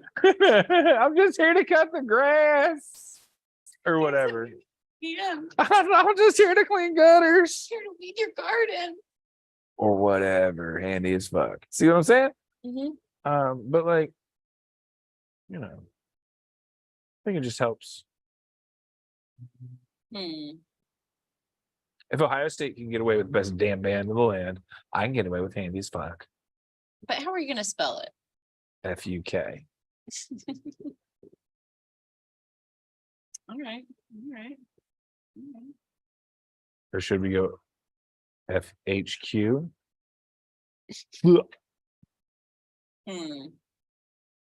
Regardless. Slow start, Just trying to I would need imagine some- the work truck you'd show up in. Taco. Weird, that's I'm done. imagining the evolution though. Oh, it'd get a rack real quick. Yeah, Gotta be you handy as definitely- fuck. You gotta be able to take your definitely- tools. Yeah, you definitely end up with like either a nerdy van with one of those really cool tool beds on it, where like you could have like all of your tools locked on the side where you can access them from the inside or outside. Box galore. We spend a lot of time and Columbus. energy talking about something I'm not gonna do then. Hey, anybody else want to take this idea and run with it? Handy as fuck. But I like think it was funny because like I was polling the internet, like, hey guys, like what are some jobs available that are out there? And majority of people were giving me like, start your own business. Here's some seasonal idea that you can do. And it's like I hear y'all. If I'm gonna scrape, I'll just scrape for somebody else where I don't have any responsibilities. Well, here's something. What are your goals? Are your goals just to have your bills paid, live comfortably, or are your goals to go out there and crush it? Like, do you want to be a workaholic or do you want to like? That's kind pay of your why I bills don't and want then to enjoy start. Your downtime. I don't want to start my own business Oh, you because wanna have downtime your and own enjoy your business peace. isn't a 9 to 5. It's a AM to PM, sun up to sundown, phone always ring situation. Or I can go clock in somewhere and Mhm. just leave when I'm done. I have tons of clients who are business owners and I have tons of clients who, work different retail positions, different office positions. But some of my happiest clients are the ones that like, I have one in particular, he's a warehouse manager and he just has a warehouse job, like, I mean, he started out as just warehouse, but like everything, like he's promoted. and, Does you he know, need a general laborer that is trainable? Probably, but what I was gonna say is he has one of those kinds of jobs where you go to work, you do your job, you pay attention, you do a good job at your job. And you get promoted, you end up making more money, you continue just doing a good job at your job. But the thing that I'm not talking about is the fact that there's no stress to go home. Right. Once you're clocked out, even if you do occasionally have to work an extra shift or stay late or what have you, like, once you're clocked out, you're You're clocked done. out and you can mentally let go of everything. That's Right. one of the things I loved about working retail. Like, I could be on it and I like used every management skill and every like people managing, all the things. I used all the skills while I worked beside the people I was managing. But when I closed the store, You were done. I was done. Yeah. You know, there's nothing I'm away. I don't have to worry about any of this until I go back in, and then I turn right back on. Right. And I really love that privilege of being able to compartmentalize, like, my work life is my work life and I can do whatever and think whatever and take it easy. Yep. Play, See, like, run, work out, whatever. I could do whatever I wanted to on my downtime because I was carefree, because I knew either the store was closed or another manager that was there that was equally as capable or more capable than I was. right. So there was never any worry. You know what I mean? There was never any like lingering stress on my body. There was no like, you know, Yep. And my past several jobs have been, you earn what you earn commission on. So your grind, so 7 to 7 was expected. And like, that's, yeah, there's money there. But at the same time, it's like, I would rather, how do I say this? I'd rather not make as much money and be able to enjoy my free time than have a bunch of money that I can't enjoy spending because I'm always stuck at fucking work. or I don't thinking need- about work. I don't or need a waiting lot for to a be phone happy. call. So Yep. so we'll get there. Something will. I've done a little bit of everything. My resume is vast. They're like the things that I am able to apply for is pretty wide. So something will pop up. And I might just like work at Lowe's until then. I mean, I don't hate the idea of working at a hardware store. I never actually minded working at Menards. There were just some policies that made it incredibly hard to be management there and have a light. That was a like check in, don't check out kind of position, but Yeah, if we're might not doing be like that at all Menard stores, but if we're doing anything retail based, it's on I work Monday through Friday, 7 to 3:30. A contingency. Like if we're doing it on my terms. You get exact amount of fucking effort as dollars paid, man. You know, like if we're doing something minimal, that's you said water the plant. I watered the plant. You didn't tell me to fucking clean the water up off the floor. Like, but I don't know. Something will work. Something always does. I Mhm. have been thinking about new tattoos a lot lately. It's funny that you were asking me. and Me too. Went down that rabbit hole. I'm like getting back in that tattoo itch swing. Somebody was just talking to me earlier today. She's like, I love the way you tattooed just your hand and only your hand. I was like, well, I mean, my whole chest is done, like, and this will be a sleeve. Like, there's plans, like, and I couldn't get her to understand, like, yes, my hand was tattooed first, but knowing full well that there's gonna be a sleeve there. You know what I mean? Right. This then was the start She of was my like, sleeve. she's a girl that was younger than me. Well, I shouldn't say obviously, but she was younger than me, and she's like, everybody says it'd just be weird if I just tattooed my whole hand, and I was like, it would be, like, this will be a sleeve, and I just couldn't get that to sink in, like, no, don't tattoo just your hand. Speaking of retail, the reason I did tattoo my hand is I To don't know. never go back. Yeah, years ago, like if I was having a bad day or a bad week or somebody got under my skin or whatever, like I just kind of like throw a little temper tantrum to myself and like kick over a box and be like, I'm just going back to retail. And then I go have my temper tantrum and but I decided it was time to grow up and quit giving myself that exit strategy. Yeah, because but I now wasn't they'll- going anywhere. They'll hire you on the So- computer without ever seeing your face, and That's fair. tattoo culture has changed a lot, and now That's really you're kind of management I was doing. same, but like, But yeah, getting my hand tattooed was actually me like reaffirming to myself I was kind of in this career and in this, this lifestyle that I've, grown passionately connected to. Like, I'm in it. I'm not gonna do anything else. Like, I'm always same gonna be reason I tattooed creating mine. tattoos. If you're too narrow-minded to understand that I'm not the tattoo on my hand and that I'm a human fucking being with skills and assets, I don't want to work for you. Yeah, I could never tell somebody else to just get their hand tattooed. And granted, I have done a lot of them, but most of my collectors are older Right, and like set in a career, have their business, like know full well what they're doing. right. I'm not gonna tell them no. Well, and I've had that. But we don't Several start times. in there. Right. That's not where we start. I am an established adult. It'll be okay. I would never suggest somebody at 19 being like, okay, I'm starting with my hands, my face, and my neck. I actually saw what are the little Sorry. pictures on the internet with the words memes Mhm. the other day, and it was said See these 2003. kids take their shirt off and It was bare chest 2003, belly. and he's like covered in tattoos head to foot. And then it was 2023, and it was a guy with 2 hand tattoos and neck and face and nothing else.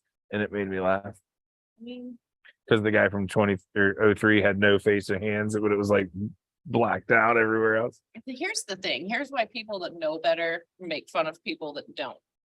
Because as you get older, you learn to save those like spaces for the very best work. You don't want to get that first before you like met good artists. and, like, Yep. know yourself inside and out and know your family and partner inside or out. If you even have a partner by that time. Like your life changes so much. Do you- Save those spots for like the prime real estate, not the first. Do you remember like sketching out what you thought were going to be cool tattoos for yourself when you were in high school and younger? Like, I remember sitting like trying to draw what I thought would be like a cool tattoo. So I always knew I was going to get a couple, but I never thought I'd have this many. If I would have got half of the tattoos that I thought were The fucking Infinity S. super sweet, shit like that. I used to not tag, but write graffiti-esque. And I wanted to do this thing that was impulse for a long time. And I still like to draw it, but like it's just lettering. Mhm. And like if I would have got that as a tattoo, I would have fucking hated it now. Like it was a cool little thing to doodle, but like I'm glad somebody was like, no, bro, I'm not gonna put Yosemite Sam on your face. You know, Yeah. like, no, I'm not Good exaggeration. I'm by not the gonna way. let you do that to yourself, bud. I see longevity in your game. Let's set you up right. I had a client one time that showed me a symbol that he wanted on his hand and he told me what it meant. And I'm like, Are you sure? that looks dangerously close to something else. He's like, yeah, but it's not that. And like, this is what I want. And I was like, okay, I've done all your work and I will do whatever you want, but I won't do this. And here's why. And I told him, when people see that just sticking out from your sleeve, they're going to assume it's this thing.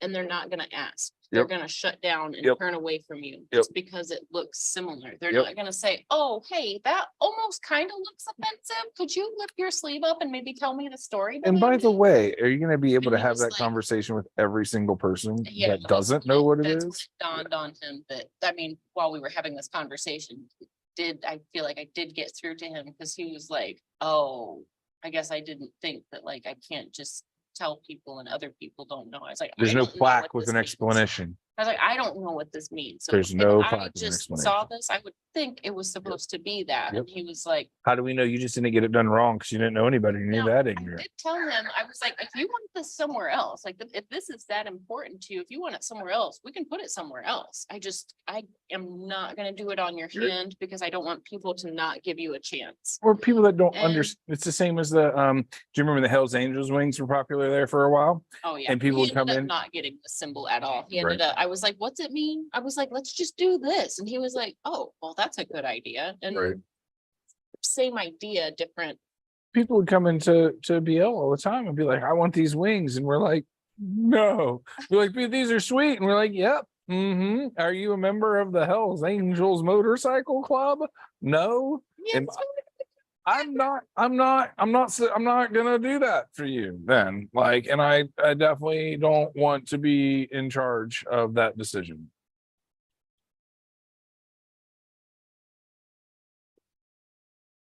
Or street culture when they're like, hey man, this is really cool, blah blah blah. And you're like, yep. And you're gonna, you know what that, and you're putting that on your, so no matter where you go, you're gonna be a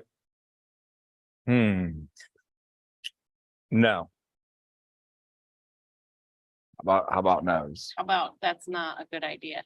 You know, I've also had clients talk to me about, and some, this has happened with regular clients, even where they tell me this idea and it's, you know, a joke or something tasteless or something that's like, okay, it's funny now, but like, ha ha ha ha, what do you really want? And when I like have to look somebody dead in their soul and be like, do you want to tell this story to your grandchildren? Right. And I have to like say it in that tone to get it to sink in, because like somebody that's 18 to 25 is like, I don't even have kids. I don't. Yeah, but like, Yep. you really want to explain this to your grandchildren? So you don't have kids, but yet you might meet somebody who in their family, they've got young Yeah. kids, and now you're in a family dynamic that you Nieces, never even nephews, imagined yourself in. nibblings. Nibblings all over the place. Siblings. Nibblings and nibblings all over the place. Speaking of, I need somebody to touch up my only inappropriate tattoo that I have that I would share with people. And I don't know how to go about it. One on my lip. Do you know anybody that would do the inside of my lip? I will do it for you. Okay, that's where I this haven't done conversation. it in years. That's where this conversation is going to stop. But yeah, I'll do that. But for because you. it's one of those weird, like, it's funny, but if you don't know me, you don't know it's a chat. Like, but Funny, it's a one of those jokes layered in truths. do you want to explain that to your grandkids? No, but I'm never going to show them either. No, or it's gonna be like, did you know that people had this? Right. And they're gonna be like, no, he doesn't. And it's gonna be one of those things when they all turn like 15 and a half, they'll be like, show us. Nope. It'll just be Not like myth. till you're 30. It'll be like lore. You know what I mean? Like it'll be like Santa Claus until you're old enough to know. You don't really know. I felt that kind of way about getting a bud tattooed on my chest. It was a cover up of something else that was less appropriate. I did do not resuscitate tattoo on the center of my chest. Everybody thinks that's a good idea when they're 23. Yeah. To How say old were you? my life was volatile at that moment would be an understatement. How old were you when you got that tattoo? Probably 23. Yeah, I was like, I was trying to guess about the right. Yeah, 20, Ballpark of the 23, timeline. 24. Right after marriage one. I started doing my marriages like a Dewey Decimal System. Marriage. 1.7, 1.7. marriage 3.642. But really, like, 3.7. weed's still so culturally volatile, might be the right word. It's heavily accepted, and a lot of people are still like, the devil's lettuce. So depending on your crowd, that can be received in a couple different ways. And I often forget that I have a large marijuana product tattooed on my chest. And when you're at the extended family barbecue, and they're like, "Oh, he's gonna what is that? That's weed." You know what's Oh my fun? God, Barb, he's got weed tattooed on his chest. It's fun being out in public in like one of the situations where you're in like a swimsuit in public, be it like a beach or like an indoor water park or whatever. And like, you know, you scan the room, there's other tattoos, you know, I go on about my business, but this, I know this happens to you. Go on about your business. Even though, you know, every time you walk past somebody, they stop what they're doing and they look at you and they look you up and down and like, it doesn't stop. And like, sometimes their mouths are open because not because like they're looking at you like a piece of meat, but because they've never seen somebody with that many tattoos. And like for me to be like a woman that's Mhm. covered like I am in our community, it's totally normal. Like we know so many people with bodysuits. we were so submerged in tattoo Right. culture that We don't it's even think that every it's day for abnormal, us. But right? like in reality, in each one of our families, we're the most heavily tattooed Yep. by far. So when we're in a situation where we're not with our tattoo family or our tattoo tribe, or like maybe, like I said, other people that are tattooed but have never seen like a back piece Right. or a back piece, chest piece, armpits, Um, leg. I chose to Other ride the motorcycle like this today on a short little jaunt. Actually, I think I just went to get gas and back to the house. So I was only going a couple miles. Normally, I don't ride this scantily clad, but it was 90 fucking degrees outside today, and whatever. And this lady in the lane next to me literally stops traffic and goes, "Cool tattoos," and I just kind of went, "Thanks."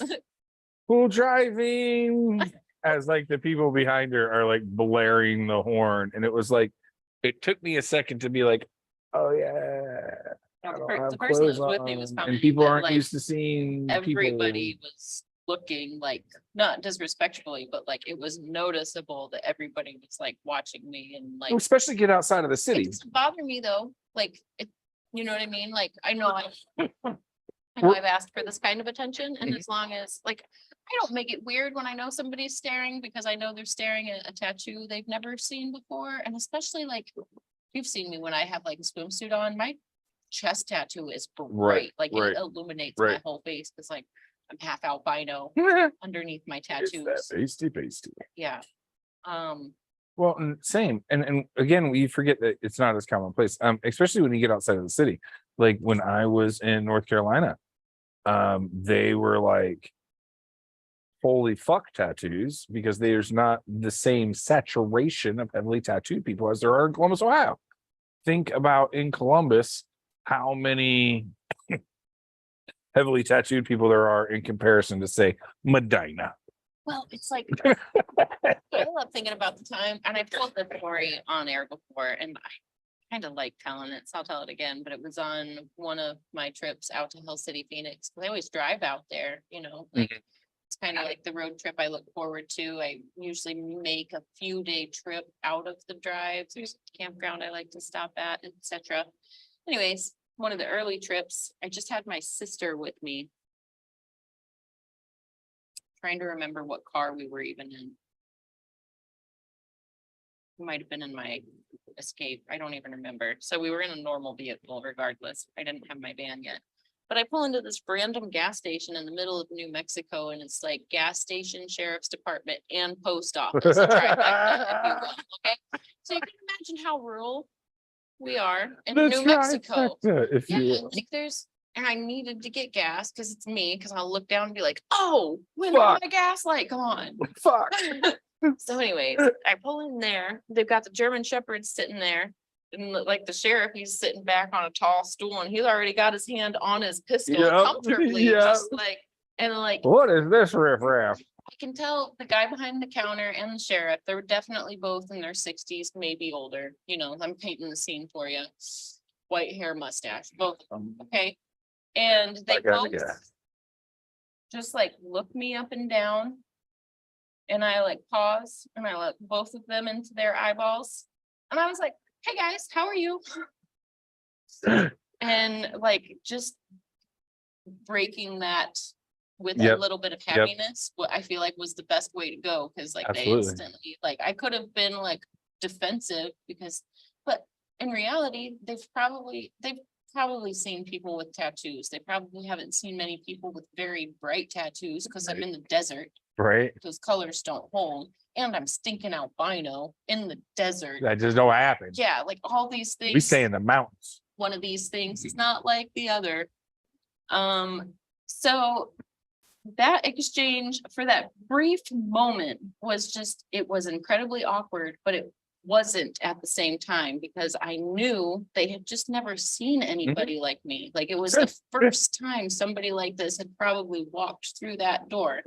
And for me to be like kind and happy to see them, and like just saying like, oh, your punk won't read my card. And he was like, oh, I just got to run it in here for you. Right. Like Right. the exchange was wonderful. They were very kind, but like you could, like they had just never seen Yep. anybody like me. So Yep. that was a moment where I could have been offended and acted rude and defensive, or I could have just been like, fine, like. How many "Hey, times have we said it's our job to be overly polite to set the correct example for people that have never come in interaction to not have that negative disposition against people with Like, tattoos? I felt so out of place. Those two men are probably still talking about me. Remember that one time we sat there and that one, she showed up with a bunch of tattoos. And their dog loved me right away. There's this big overweight German Shepherd Bo, in the middle of the desert. bo. And, you know, grew up with German Shepherds. Yeah, So they like like to eat. I just know how to be around them. I Right. know to just like look them in the eye, like be confident and just turn your hand. Don't reach for them. Wait for Right. them to approach They you. will and come tell to you. It's okay. My best tip with dogs is a lot of people like to walk up and lean over them, and I guess that's super intrusive. So I always go up with my side. That was the best advice I was ever given, not like lean over, just kind of go up and offer them the situation. Mhm. And then when they advance, you can kind of, that's changed my interaction with doggies a bunch, but If I Dude. feel like a dog doesn't want me to interact, I just don't. I just don't. I just "Yep, I just cool." respect their space and I keep my hands to myself. But like if it's a dog that wants me to, like if it's a Right. dog that is excited to see me, I just like drop to my knees because it's like, all right, let's get this hug out of the way. So have you ever like been traveling? So I've had some weird layovers in some smaller spots and just gotten like, boy, where you from type vibes, and you're just kind of So like, I get that a lot. yeah, Out west, it's just the rural places. If I'm in a city, it's fine. There's enough tattooed people where even if I look out of place, it's okay. Like there's a higher concentration. right. And we're like 3.5 hours from nowhere. Yeah. Y'all ain't from around here. Here is you. Well, we're about to invade tiny town and up north state. Oh, yeah, but we're And gonna there's gonna be- invade in droves. Yeah, there's gonna It's be gonna a, be fine. there's gonna be waves of us. That's not all tattoo family though. Oh, I know, but I'm It's just gonna saying, be hippie family and tattoo family. we're coming pretty strong, is all I'm saying. And we should go get tapas. That's all I'm saying. Throw that out there. That was that. But I enjoy being able to show up at a place with 14 heavily tattooed people and then changing their mind on what they thought their experience was going to be. You know, one of the things that I love is when I show up with like, I don't know if this is true for all tattooed friend groups, but our tattooed friend groups, very many of us smoke marijuana, but we got don't that stance like, loud we about it. never embarrass one another. You know what I mean? You know, That's how very in some true. friend groups, there's that one that has too much whiskey or way too much tequila. Yeah. Or mixes Jaeger with anything Yeah. and just like brings the vibe down in any negative way. 100%. We don't have that person in our group. That's because none of us are drinkers. Yeah, but none of us are like non-drinkers either. Well, we'll have a You know what drink, I but mean? like, what I mean by drinker is that that's a lifestyle choice. You have a bar where everyone knows your name. That's a drinker. How do I say this? There are people that's how they like to relax.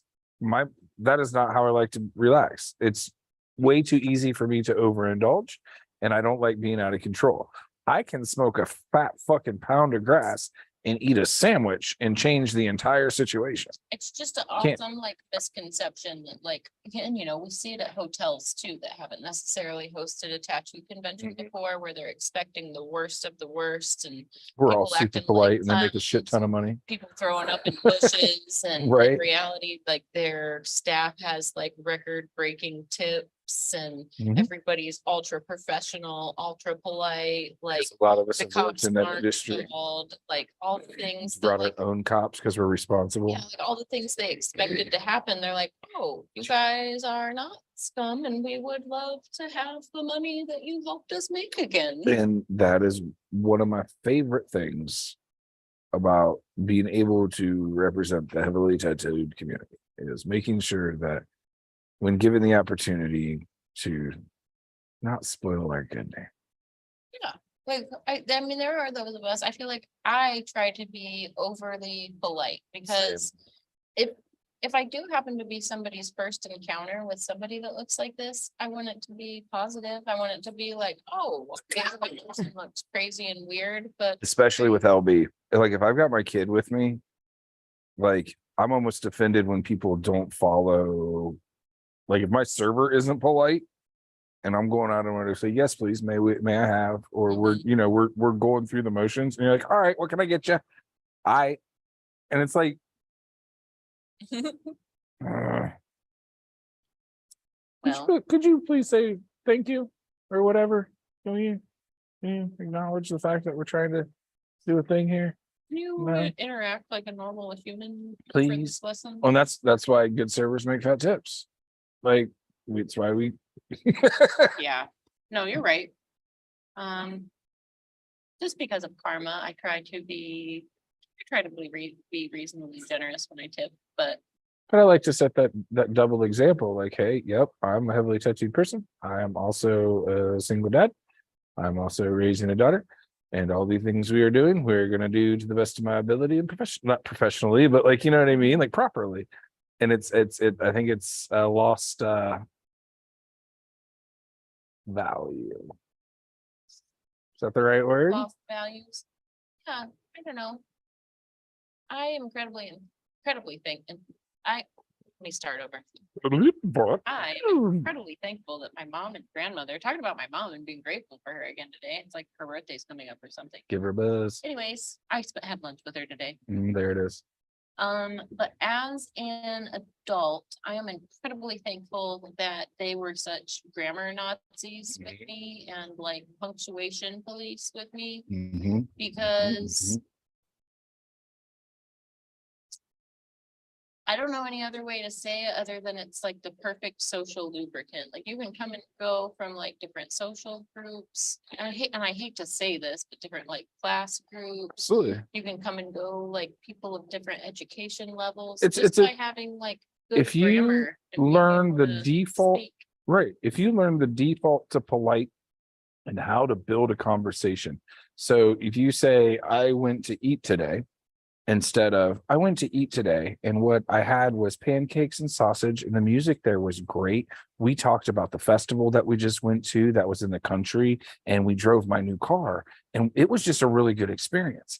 So instead of just saying I went to breakfast, you listed your experience, which gave several areas for you then to have someone else say anything about any of those fucking points that you just made. And there's a way to structure polite conversation. When you default to polite and you reciprocate in a like you're supposed to, there's always a way to talk to somebody.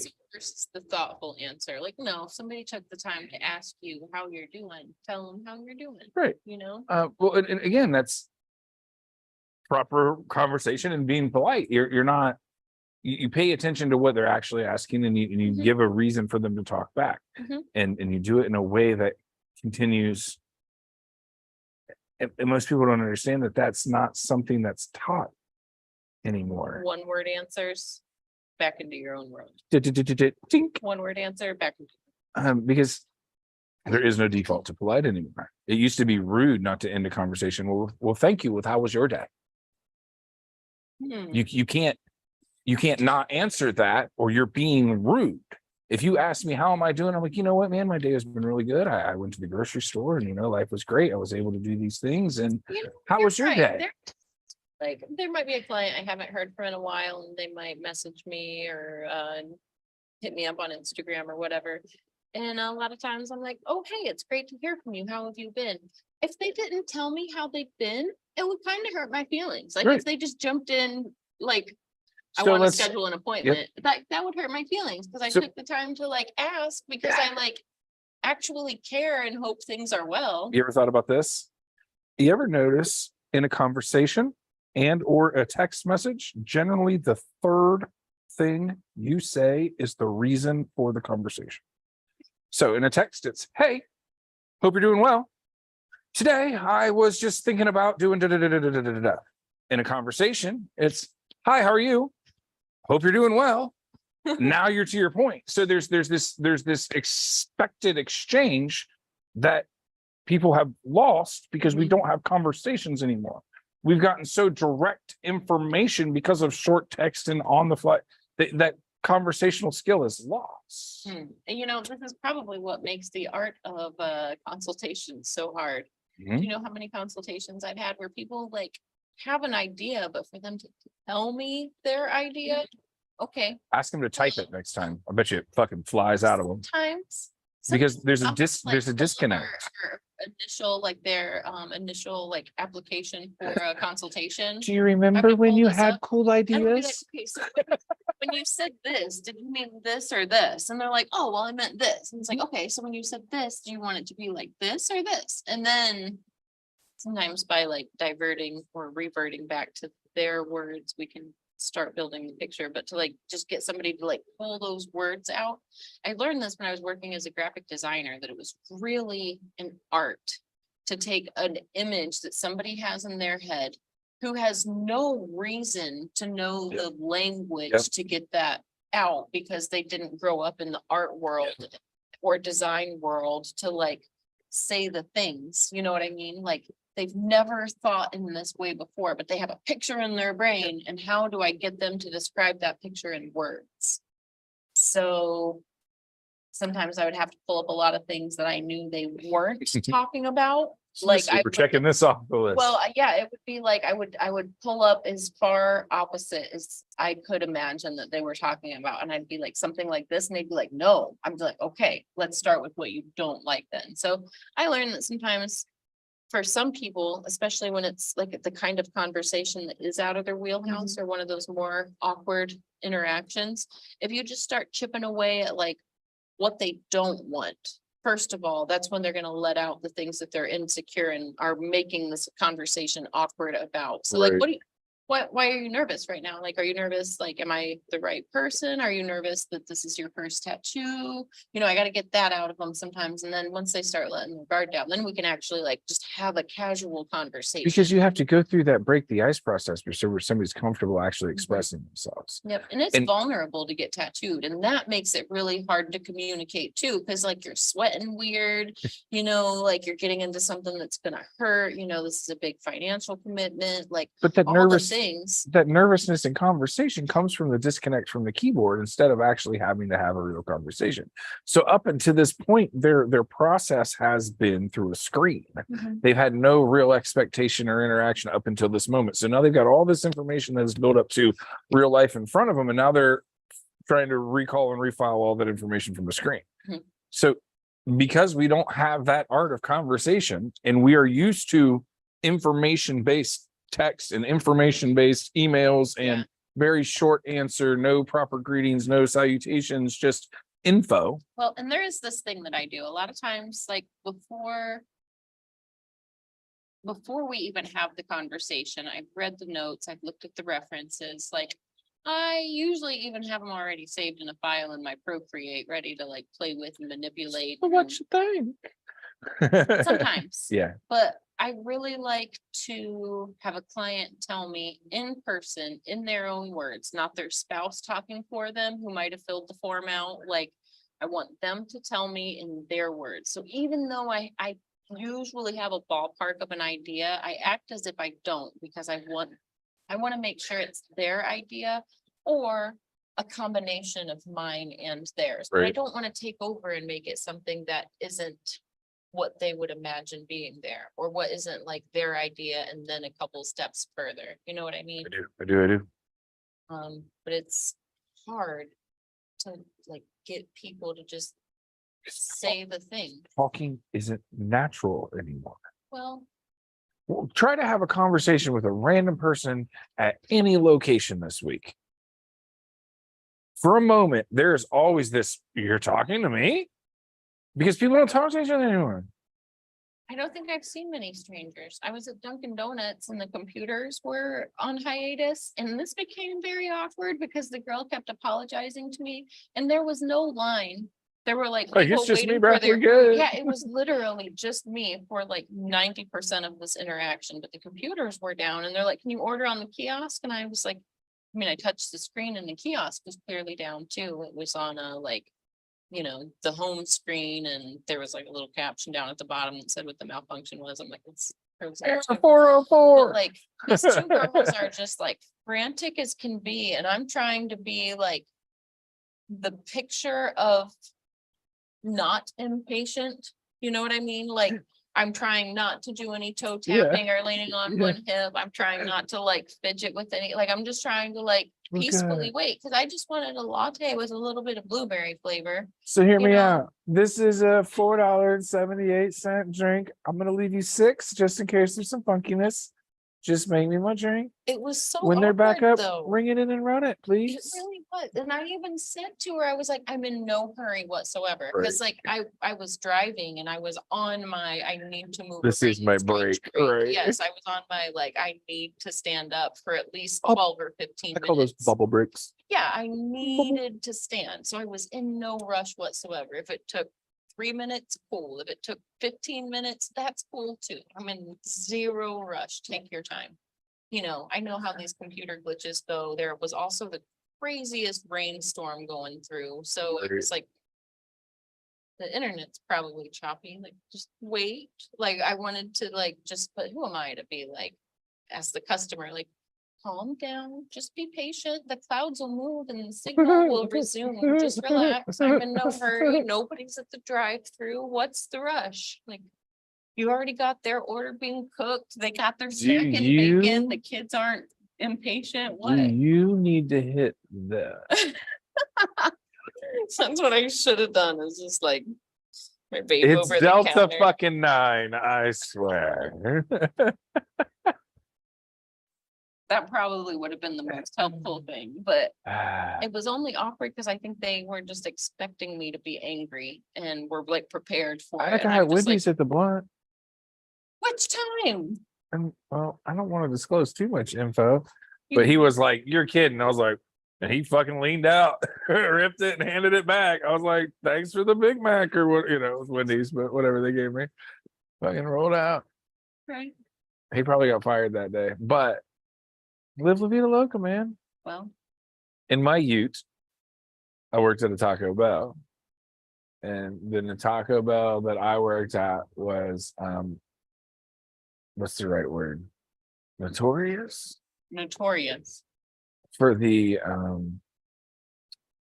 consumption of marijuana as not just staff but patrons. So your burritos were not stuffed with lettuce. They were very good burritos. That's all I'm saying. Lots of blue cheese. Lots of love.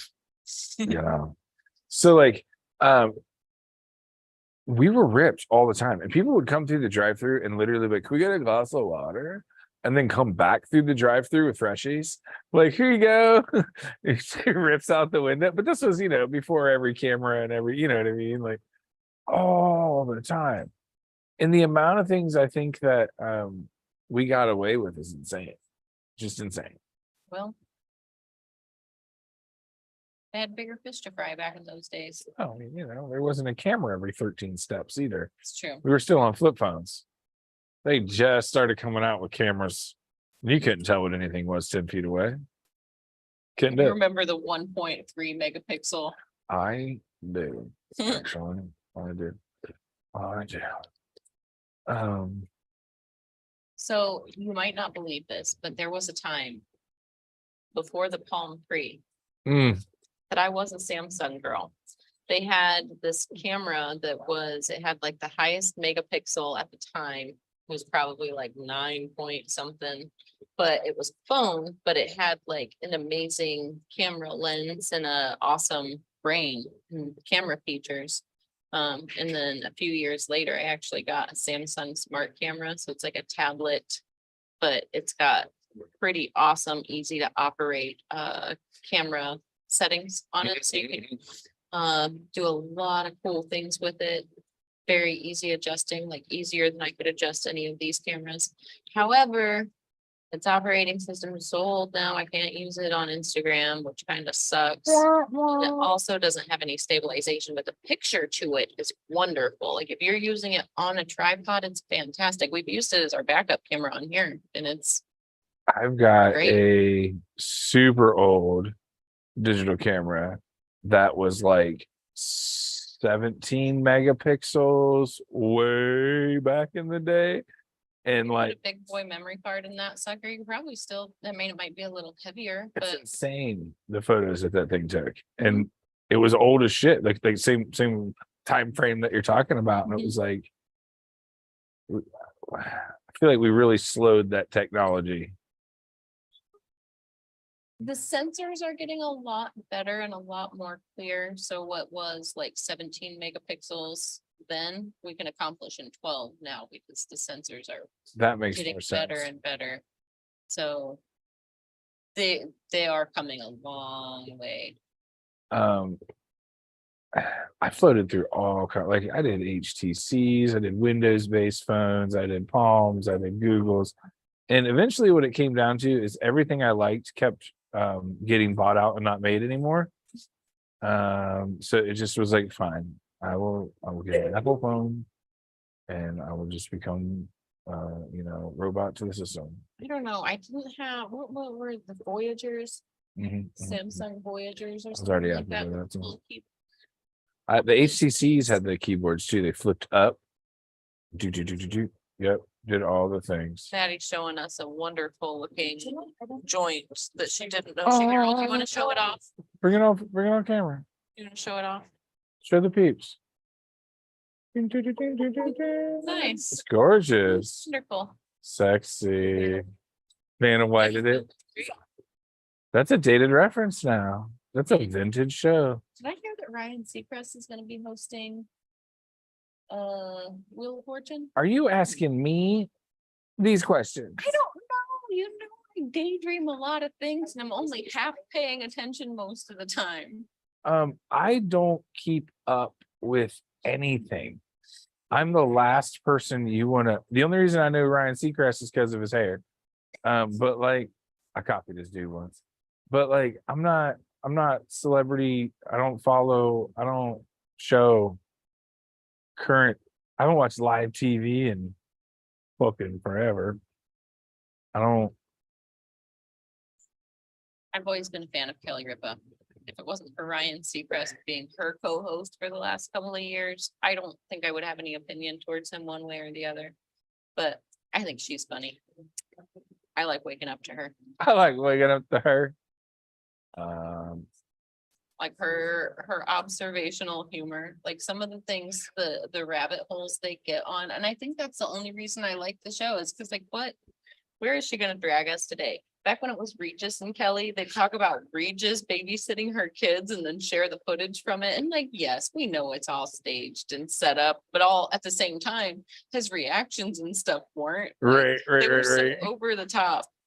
And I just feel like ever since then, I've just been hooked on the way that she tells stories and just kind of like gets the day started off with the weird random facts. And, you know, it's just a delightfully light morning show. Well, I'm not gonna say that I'm gonna probably start immediately consuming that information. But I used to listen to the same radio show every morning for years and years. You get comfortable with that, You know, like, you- thing to you- wake up to. Yeah, you get in the groove of like when I was driving all the time, you would listen to the morning show and follow into the next DJ, and like You start knowing their skit songs and you regular guests. it's hard not to be involved. And then other people listen and they're like, they don't get it. And you're like, oh, like, no. You find yourself explaining a radio show to, yeah. It's the same. You can get caught up in the side story, if you will. Yeah, I don't know. I just like that light humor in the background. Some mornings I just have it on. I'll listen to the first few minutes and then I like put music on and just kind of leave it in the background and go about my business. Like, I'm not gonna say like my day's ruined if I don't watch it, but Right. Tends to be a good starting point. yeah, Like like you TiVo it, like you got today's episode, even if you wake up late. no, Oh, if I wake up late, I no. sit outside and drink coffee with my Okay. animals. Is TiVo still a thing? You know,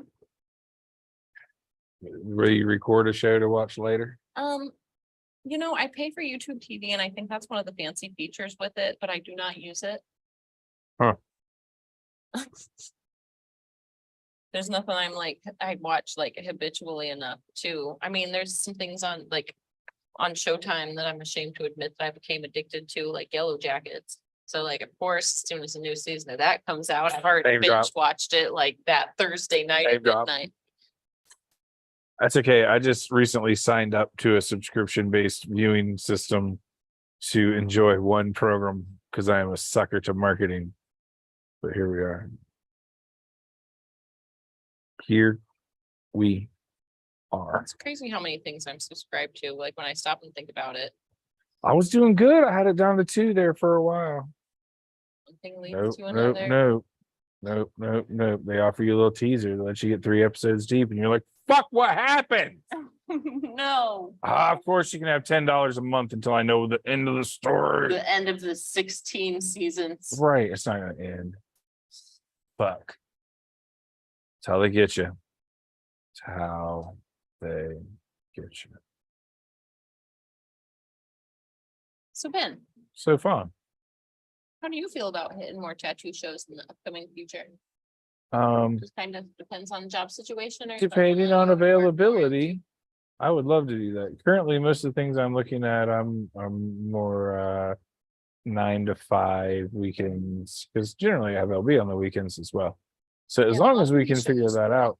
be out all weekend long, but if we could go, I've done a lot of it by myself, but I'd love to actually start like, Can I be real? tell me, I haven't conventioned a lot. I've only been really doing it for the past few years other than our show. And I'm already to the point where I'm like, one day's enough. Yeah. One day's enough. I'm not, unless I'm planning on being tattooed or involved in the process. Like, I hear you, Darhards, and I love you for coming for 3 days in a row. But for me, like, I'm kind of washed out by the end of day one. Like, my tolerance for people level is kind of, not that I wouldn't enjoy all 3 days, not that there's not different things to do all 3 days, not that there's not, but for me personally, dealing with people 3 days in a row is too much. So like, I love the dip in, absorb the day, hasta luego. Oh, that's fair.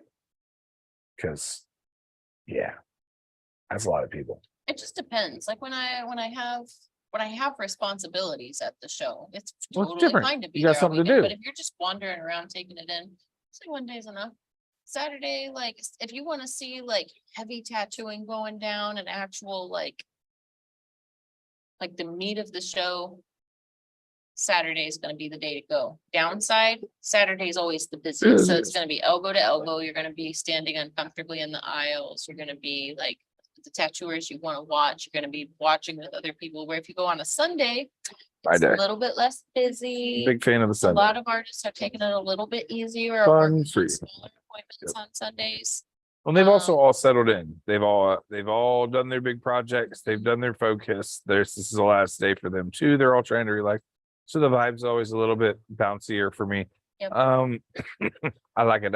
That's generally Well, I'm just saying, like, I'm not talking about if you're getting worked on at a show, like, what if you're getting worked on Friday, Saturday, Sunday, it's Run it. no different, but like as the 'Cause you have spectator, as the something to person, do. as the person that's coming to view the Mhm. show and experience the show and, watch the side shows and the main stage shows and listen to the music and like, just hang with other tattooed people. If you're just coming for the experience, Saturday's gonna be your busy day where you've got a ton of people. Sunday might be a little bit more family friendly day if you want to bring the kids. You know what I mean? Like to kind of put it into like, it kind of depends on what you're looking for out at the show. also really depends on the fucking show.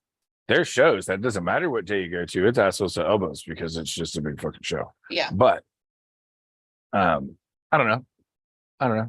3 days for me, unless there's a project or goal. Mhm. It's hard. It's hard.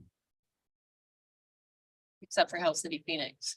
We just go there and hang out. Well, yeah. Well, hey, there's a job. 17. There's things holes. to do, and it's glorious. Oh, I'm and just talking about for the goer, the attendee. well, it's an all-inclusive type situation. Yeah. When you've got resort living for the 3 days and you're flying in, unless you live in Arizona, I mean, more things were like toe dipping into. Nice thing is Phoenix, like if you, for instance, we all, the crew, the staff all share a villas. So we make multiple runs to the grocery store and we stock that bad boy and we actually like eat meals together. And I think that's one of the things that makes the Hell City Phoenix show even more special. I for love that us we that have started haven't. the opening night family dinner tradition, and I love that. It makes me smile. Have all the regular yahoos in one building before all the core group is there always early. So it's nice to have that core group together in the beginning and see everybody's eyeballs and be like, all right, fam, let's fucking do this. Mhm. I love it. I love it. I love it. I love it. That, and there's something I don't know. I'm a chef at heart. So like there's something primal to Being me able to about like cook for your friends. providing fucking food after a hard day's work. It's that bonding experience. It's that extra time to tell fart jokes. It's that, you know what I mean? Like without providing that quality time, the bond wouldn't be the same. The time wouldn't be the same. The family niche wouldn't be the same. There's something real primal about making, eating, and sitting down and sharing time with each other. It's not the same if you order pizza.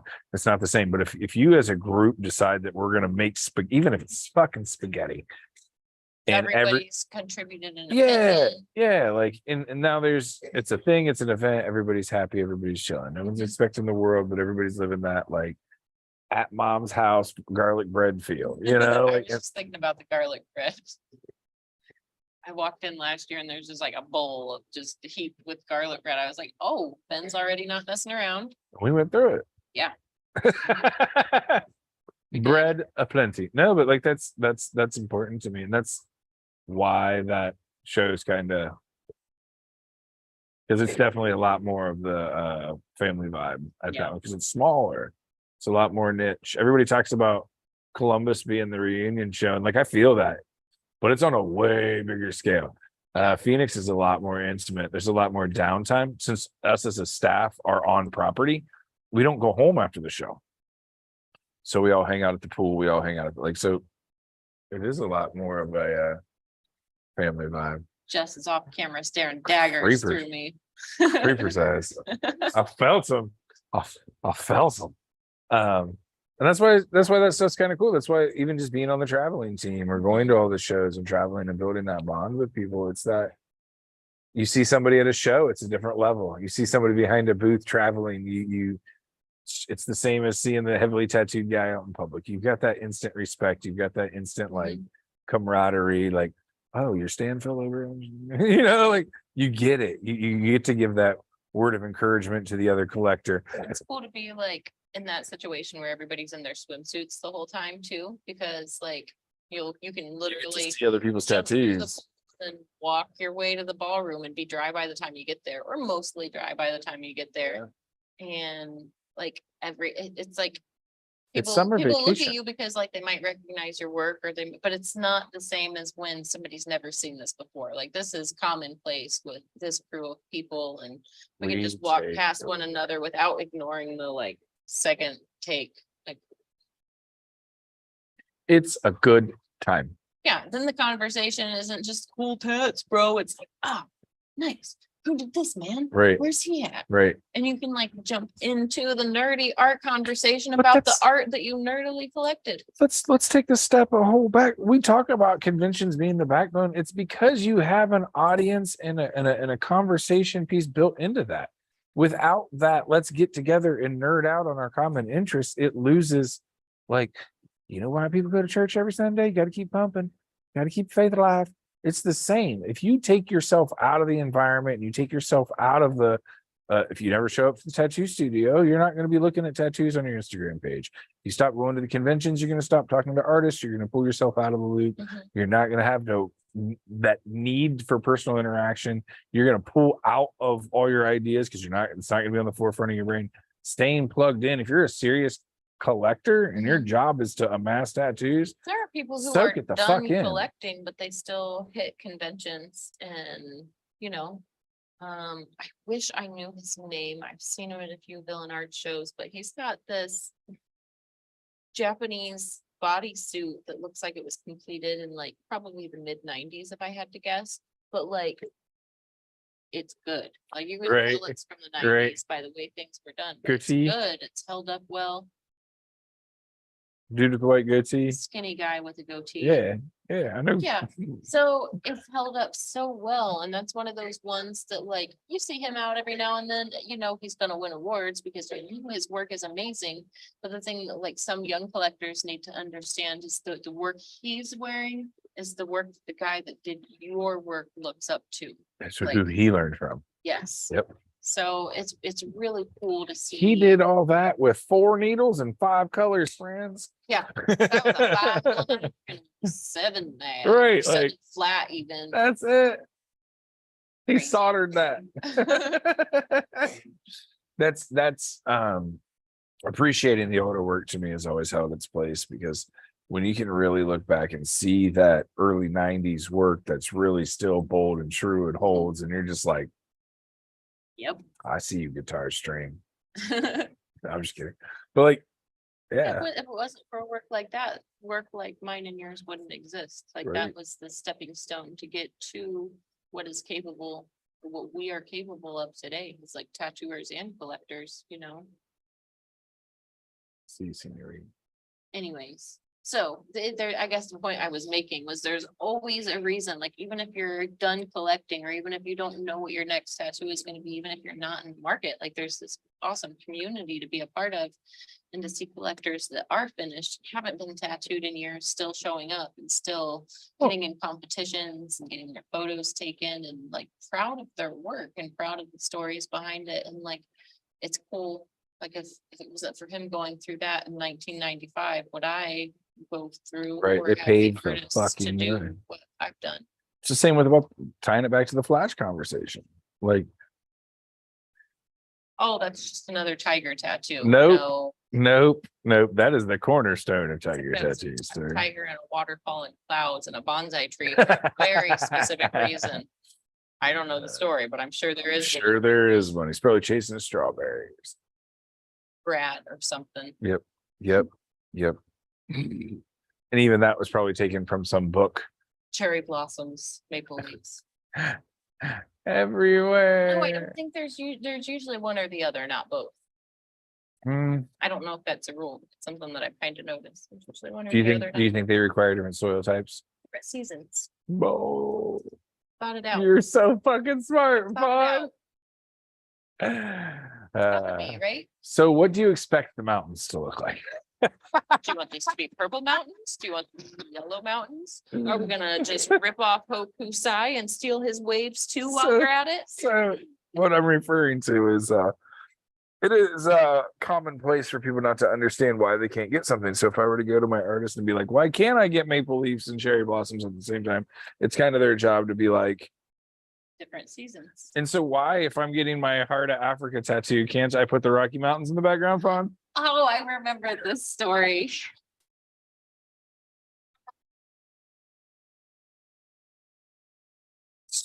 Oh, man. Oh, bless his heart.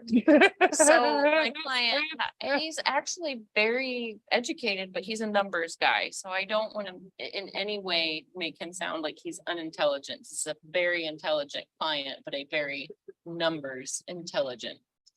And he was showing me the pictures that he wanted, and I'm like building this landscape out of a few different pictures on my iPad, and I'm like superimposing pictures and drawing, and I'm like pulling like different scenes from the African plains into this, because there was a representative, you know, his very specific African heritage. Like we were working with scenery from a specific desert even, so like the limitations of the style of mountains Yeah. were very like specific to like a mountain chain. Regional. So anyways, he kept saying, no, I don't want the mountains to look like that. And he kept showing me what he had in mind. I was like, okay, so these are the American Rockies.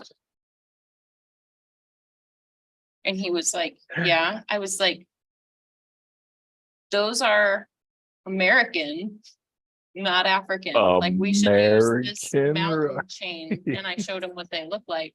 And he's like, but I like these more. I was like, I can do that for you, but if you want this to look like an authentic landscape from this spot, we need to use We are this mountain. going Like we the can either do wrong this side of way. the mountain chain, or we could do this side of the mountain chain, but like this is what they look like. And it was a very specific, like you could tell, like, you know, where the, like the plate cracks and like, Right. it's a plane that comes up and is flat and then drops off. And so it had a specific look, and there was a volcano in the region. Like, why wouldn't you want to do the volcano? Like a little in the distant, like, Fun, So- like let me shoot so lava. it's like, okay, let's have a quick geography and geology lesson. Mind you, very educated client, like intimidatingly intelligent, but with numbers. So when I finally explained that this mountain is made out of a certain kind of rock and it's shaped like this and has snow on it because of where it is, It then has these snow on it. mountains are shaped this way because like I just explained to you, the Minus plates the cracked snow, there on 'cause a previous Africa. volcanic eruption. And Yep. he was like, oh, so you're saying I have to use the desert mountains for the desert scene? Like when it clicked and he put it into those words, I was like, Yeah.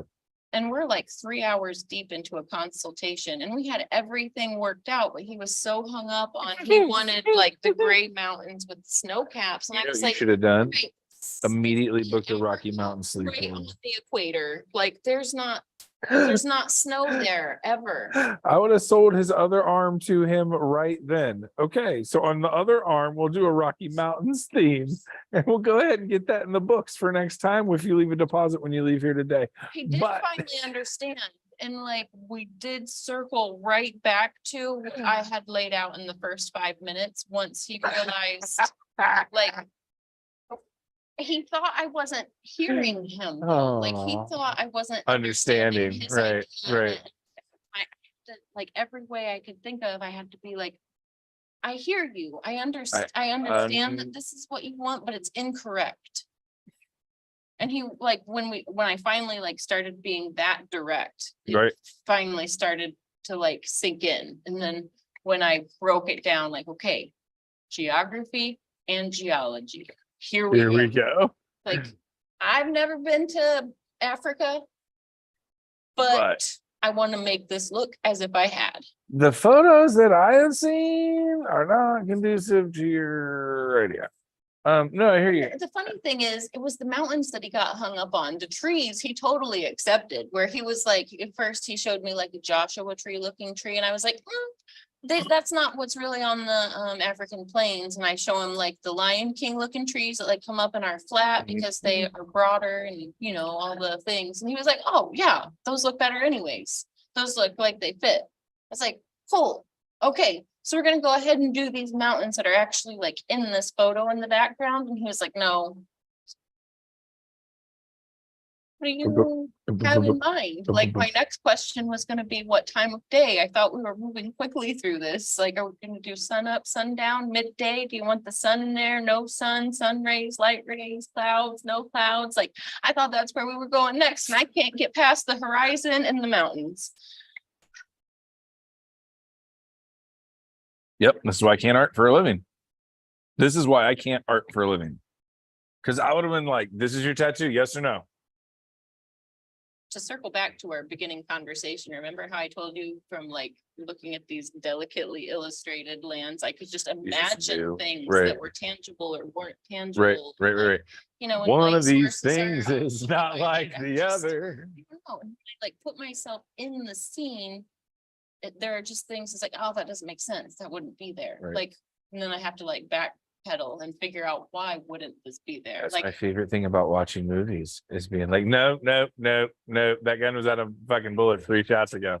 Or like, those are snow tires.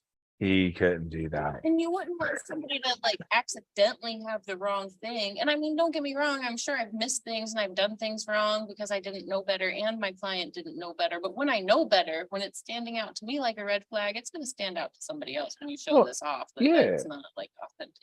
And I mean, like, But imagine showing it off to somebody that actually like took a Lived there? safari through that same exact plane. And they're like, oh, yes, this is such and such mountain. are you blending 2 trips? I mean, I'd be down with that. That's okay. Yeah. I don't know, man. Do your homework, bruh. Right. I don't get that. I don't get that. Yeah, it's just such a silly story to think about. I can't believe, I'm glad you reminded me of it because I had forgotten. It makes me chuckle. I It's definitely not the like, first time I've heard it. I was so frustrated and he was frustrated because I was frustrated. And like I keep saying, he was well educated. You know, like I was not talking to a stupid person.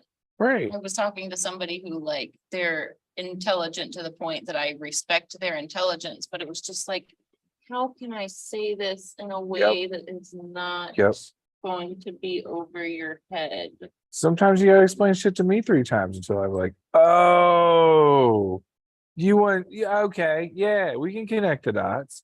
But like, if you got an idea in your head and don't understand, you know what I mean? Like conceptually what's going on, that can be kind of hard. Because in your brain, this is what you've already worked up, regardless if it's right, wrong, or indifferent. Nobody likes being told they're wrong. But at the same time, like, that's why you're coming to an artist that specializes in landscapes. So you don't end up with the Rockies in the back of your fucking Heart of Africa type. Like I can make changes to a landscape. I can combine references. I can do things like that. But like we can take one sunset from another scene, but I'm gonna take the time to make sure that this sunset is gonna line up with the light source and our other references. Right. Or I'm gonna know how to adjust my light source, like use my reference as my outline and then put my light source Is where it that belongs. is that called like light theory or art theory? Or is that art just being able to art? I think that's just being able to art, right? Light only works the way light works. Some people just don't get it. Like one of my pet peeves Mhm. is when I see people put light rays in a piece and they don't understand where the light rays should be coming from or going to. And you'll see them like. And their face is banging lit up all on the wrong around. side. Yeah, like if you don't understand light rays, don't use them yet. That's like, it's that really tricky element to make believable. Just worry about like, where would that light ray be hitting? Okay, put a highlight there. Well, that there. Where would that light ray not be hitting? Put a shadow there. You know, you've already drawn everything out. Anyways, I could get I carried can't away with art. just So light I theory. don't. I just nod and like smile we at you though. We could put color aside and just talk about light, how light travels. Okay. So you want to know something crazy about my back piece? Yes. So Russ and I, I traveled down to Georgia to have like my consultation with Russ. Like there was no guarantee that he was gonna work on me. We hadn't discussed any ideas or anything. Like I had sent him some like vague ideas, some pieces of like Frank Lloyd Wright stained glass that I liked, some other like architectural accents that I liked, you know, things like that from certain time periods. Or references. Yeah, but there were probably like maybe 15 references that were just like different things that Frank Lloyd writes, but all things that I like. So we're having a consultation and he's like, I really don't understand how I could make any one of these into a good tattoo. And I was like, oh, I didn't think you'd actually like copy any one of those verbatim. I just wanted to give you an idea of what like my taste was. Like this is the stuff that he's done that I like. You know, this is the time period because he went through like different themes and like, you know, the prairie homes are different than the Midwest homes, are different than the northern homes, are Right. different than the Pennsylvania homes, because they're all built to match their settings. You know what I mean? And he pulled all kinds of influence from surrounding areas. So anyways, cut to Russ is like, okay, all right. Have you ever been to the Biltmore? And I was like, as a matter of fact, I have. So he was like, all right, I have an idea. I'm gonna message you later. So I'm shortening this conversation a lot. This is the Reader's Digest version. So later that night, he messages me this picture where he took the Biltmore block and like tessellated it on itself. So it's symmetrical in every direction. So like through the middle of me, it's totally symmetric. Right. And I'm like, I love it. Yes, I love the colors that he chose. It had basically all the things that I had described in words, but didn't necessarily have a specific picture for yet. Like, you know, I wanted him to have some freedom and I love what he came up with. So I collected this tattoo. This tattoo is almost finished. I don't think it was finished yet, and Ben and I take a tour at the Biltmore after I make these two little ladies cry in the gift shop by showing them my caddy. VIP service after And that. they explained that the Biltmore block was special to Frank Lloyd Wright, and this is why he had such a hard time selling the design for the Biltmore. But the Biltmore block is designed. I gotta think of the right way to say this because I'm super baked. It's designed off of all of the angles that represent the like mathematic equation for the refraction of light. Said it right. So all of the different angles on my back are the only ways and angles that light can travel and reflect off of, and So you have a gradient of light example for every area that light could be on your back. yes, but I didn't know that at the time. How perfect. Thanks, universe. Thanks, universe. Yeah, like just like coming back full circle. To We gotta- like how that's why you simple trust- Geometry can be, like in earlier conversation was just like, light has specific rules. It can only work certain ways. And you know what a nerd I am for Frank Lloyd Wright, so for him to like obsess over those specific Right, angles to build right. this thing that could then be made into all of these other things, like if you tessellate this shape just right, you can turn it into a phoenix, which you'll see around the Biltmore in a Yep. few places. But it's just one of those, like, there's something that like tapped into all of us that made this thing happen. We all had to be a fan of that light and that geometry that Yeah. allowed this whole shape to even exist. Well, you had to trust the person, the expert in the field that you chose to lead you down the path. Yeah, that's- but in that's doing so so, there hard for was some people. that cool blessing of like the accidental,